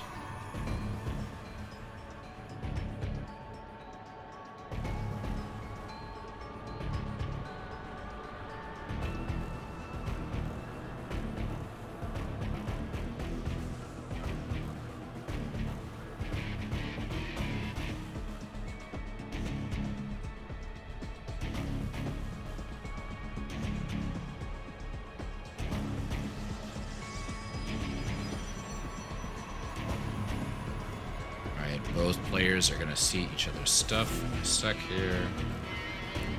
Double gateway. Cybercore probably going to go down after the next pylon. Oh, Cybercore going down.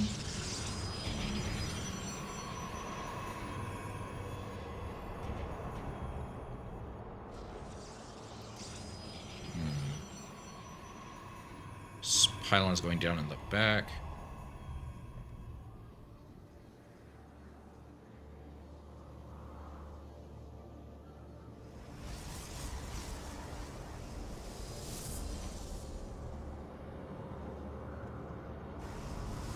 Alright, cybercores are done for both players. More probes being produced. Double Stalker. for orange. Blue has started just now, double stalker as well. Gateway production has begun for blue. Our warp gates production's begun for both, and then we have pylons at the low ground as well. We got a bit of a nexus block here. Or, well, it was, and then he went for pylon block, and the pylon's down. Probe gets killed, cancels the pylon. Warp gate on the way as well. Nexus on the way. Double sentry. Some stalkers going across the map for maybe a little scouting / harassment. Templar Archive going down for blue. Already almost done though for orange. Warp gate's gonna finish a little bit sooner for orange. Going in, charge on the way for orange. Bit of a force field, doesn't really get a ton done there. I guess gets a little extra damage.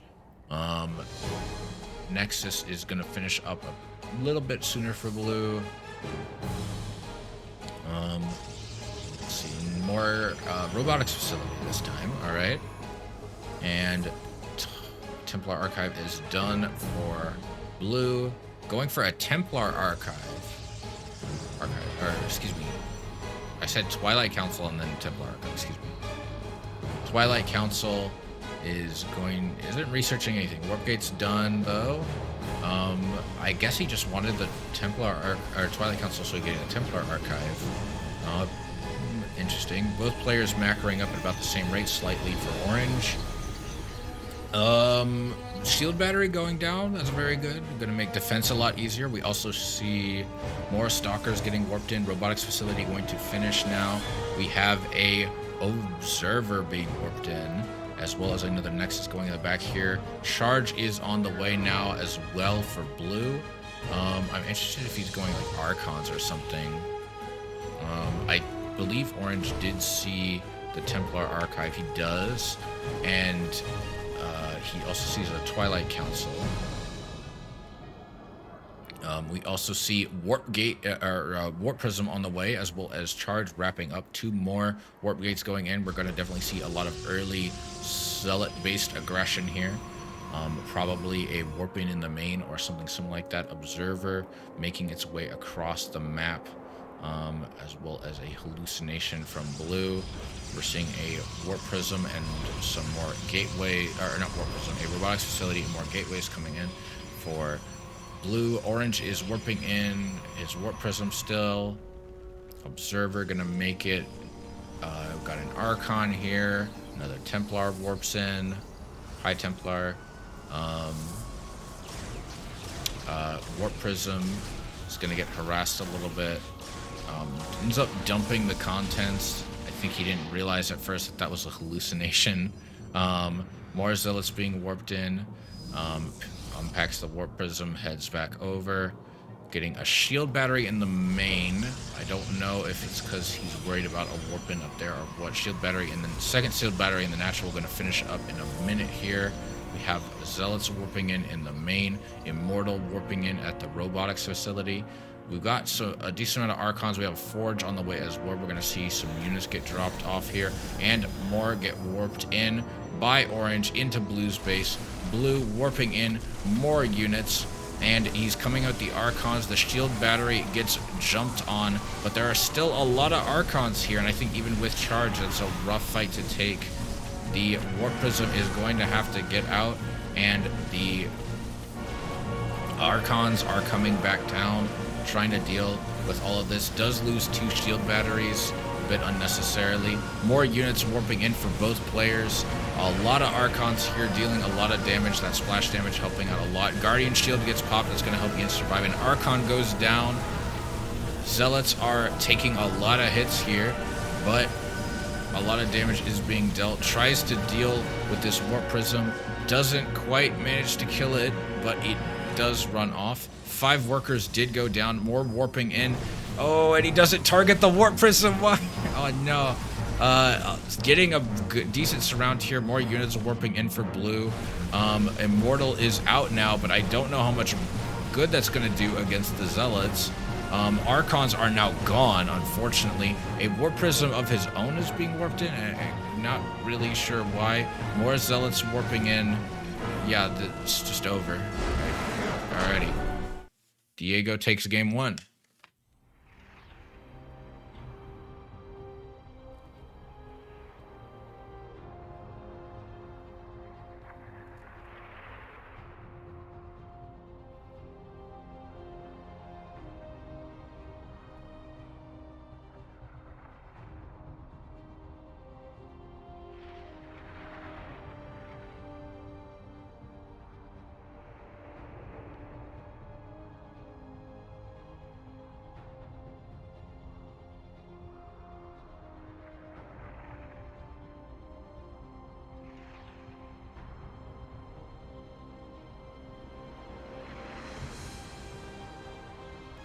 Alright, just waiting on that invite.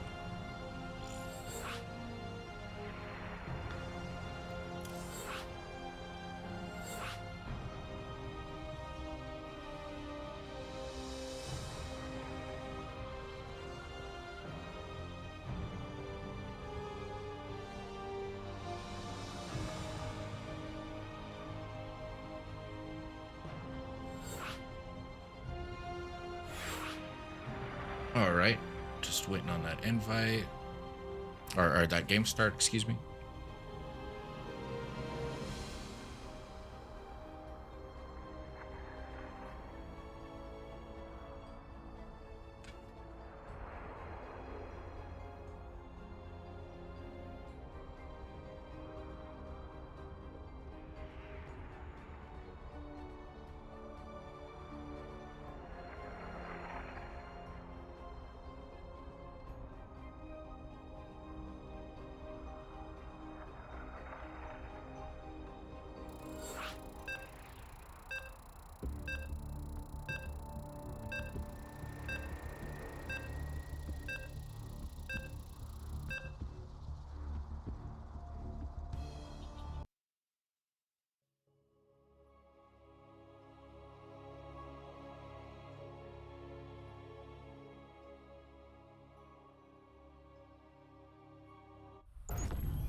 Alrighty. Make sure I've got these scores correct. In the top... Oh, no. I literally just screwed them up. In the top right, we have Seraphit from Team Void as the red Protoss. And in the bottom left, we have Diego as the orange Protoss from no team. Or at least not on this account. Pylons going down. I think it's the first PvP finals in Balticup history. I don't know about that. I think we might have had one at some point, and it's just been a long time. I know we had ZVZs for a while, but that doesn't seem to be the case these days.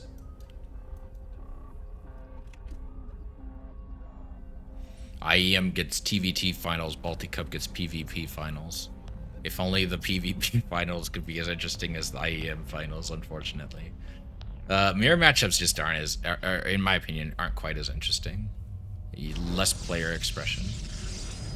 Alright, both players seem to be opening up in an extremely similar way. Once again, both these guys seem to at least like opening up very similar. I'm not sure how typical this opener is in PvP, but I imagine it makes a lot of sense. Both these players seem to be very close to 4K. Nice job with the delaying of the cyber core. Not by much, but hey, any bit you can delay is something, no? Especially because Diego's been getting warp gate done sooner, I guess. Alright, pylon in the back. Their pylon here. Scouts are probably gonna bounce out in a little bit. Gateway, both gateways done for Seraphit. Second gateway finishes for Diego. Cyber core finishes. Warp gate starts. 2 stalkers on the way. Same deal with Seraphit. 2 stalkers and warp gate on the way. Both players making workers. Puts down a pylon. Both players putting one down on the low ground. Oh, excuse me. I'm getting very tired. It's been a long day of casting. How long have we been going for? Like, almost 4 hours. Even when I play in the tournament, it's a 4-hour cast. Alright, gonna put down both players gonna put down a Nexus. Seraphit's already started. Diego's a little bit later. Both players have the same amount of workers so far. Long mining going on over here versus the... Oh no, he's long mining now too. Initially he was oversaturated. We have a Stargate opener from Diego, which is a little surprising. I'm assuming he's going to go for Oracles. Meanwhile, we have a Twilight Council going down for Seraphit.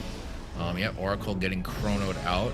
We do have Stalkers here though, so I don't know. He'll get a couple, I'm sure, if he can catch him out of position. But if not, then I don't know what difference there's going to be. I don't think he'll get like a crazy amount of damage done. All it takes is just walking up some Stalkers at the top. In addition, we have Charge on the way. Warp Gate's going to finish a little bit sooner for Seraphit, although it's not really going to take effect yet because he started some units right before it finished, which you never really want.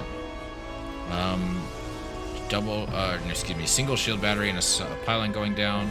Charges on the way here. Robotics facility also going down for Diego, which is a little surprising. And then we're also going to have a Twilight Council finish up in a second. Hallucinated Phoenix is going to see everything. Shield battery in the back here. Oh, geez, that's actually quite a few workers getting caught here. 4 workers going down. Not going to cause a huge difference, but hey, damage is damage. Free workers are free workers, basically. The Oracle is just... And he's got an Oracle he can use to kind of go in and get a hallucination off whenever he wants. So, works out well. Shield battery in the back here. Double Stalker back here. Going to make the Oracle go home. Or at least not let him attack any workers here. Over here, meanwhile, on Orange's side of the map... More Zealots warping in. He also has Charge, though it will not finish quite as quickly. Observer on the way. Kind of redundant, I think, the Observer, considering he knows he's got the Oracle for detection, gets a hallucination off, and then gets out of there. Maybe he just kind of wants something he doesn't have to put as much work into. Oracle still has a decent amount of health, 50 health, 52 health. Let's see, a Forge, Gateway and a... Where's the Forge at? Oh, Forge is back here. Charge is almost done. Warp Gate coming in, or Warp Prism coming in for Seraphit, or for Diego. Seraphit is getting a Templar Archive, chronoing out an Immortal, warping in some more Zealots. And the Oracle puts down a Stasis Ward in an interesting location. I mean, I guess if you can't, I feel like putting it here or here would have maybe been smarter, but maybe he's hoping to catch a probe out of position, or he's going to warp in here and try to trick him into getting all of his units caught. I'm not sure. I guess we'll see. If you warp a unit into a stasis field, does it make a difference? Does it trigger the stasis ward? I should probably test that. All right, so red should know orange is here and coming into the main.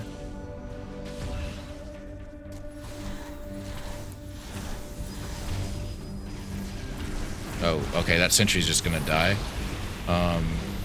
Force shields going off, kind of helping delay things a little bit. Not the best warp-ins here. Once again, red's lack of production is severely limiting him. Both of these buildings are now unpowered. Archon doing its best, but it is getting absolutely surrounded by a crap ton of zealots here. No chronos being popped. Guardian shield trying to help out down here. Single zealot warping on the low ground for some reason. Stalker, yeah, everything is just dying. I don't know what he wants. GG's. Alrighty then. Well, I believe that was it. No, I was. It's a best of 5, right? Let me double check. Yeah, that was best of 5. So there you go. That'll be it for the tournament.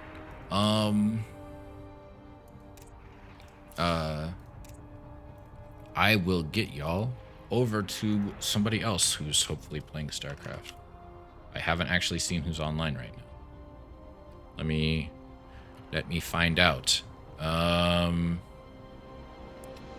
Is Mr. Dave Testa is playing, so I will raid him. But thank you all for coming. I hope you all had a great time, and I will see y'all later. Bye bye.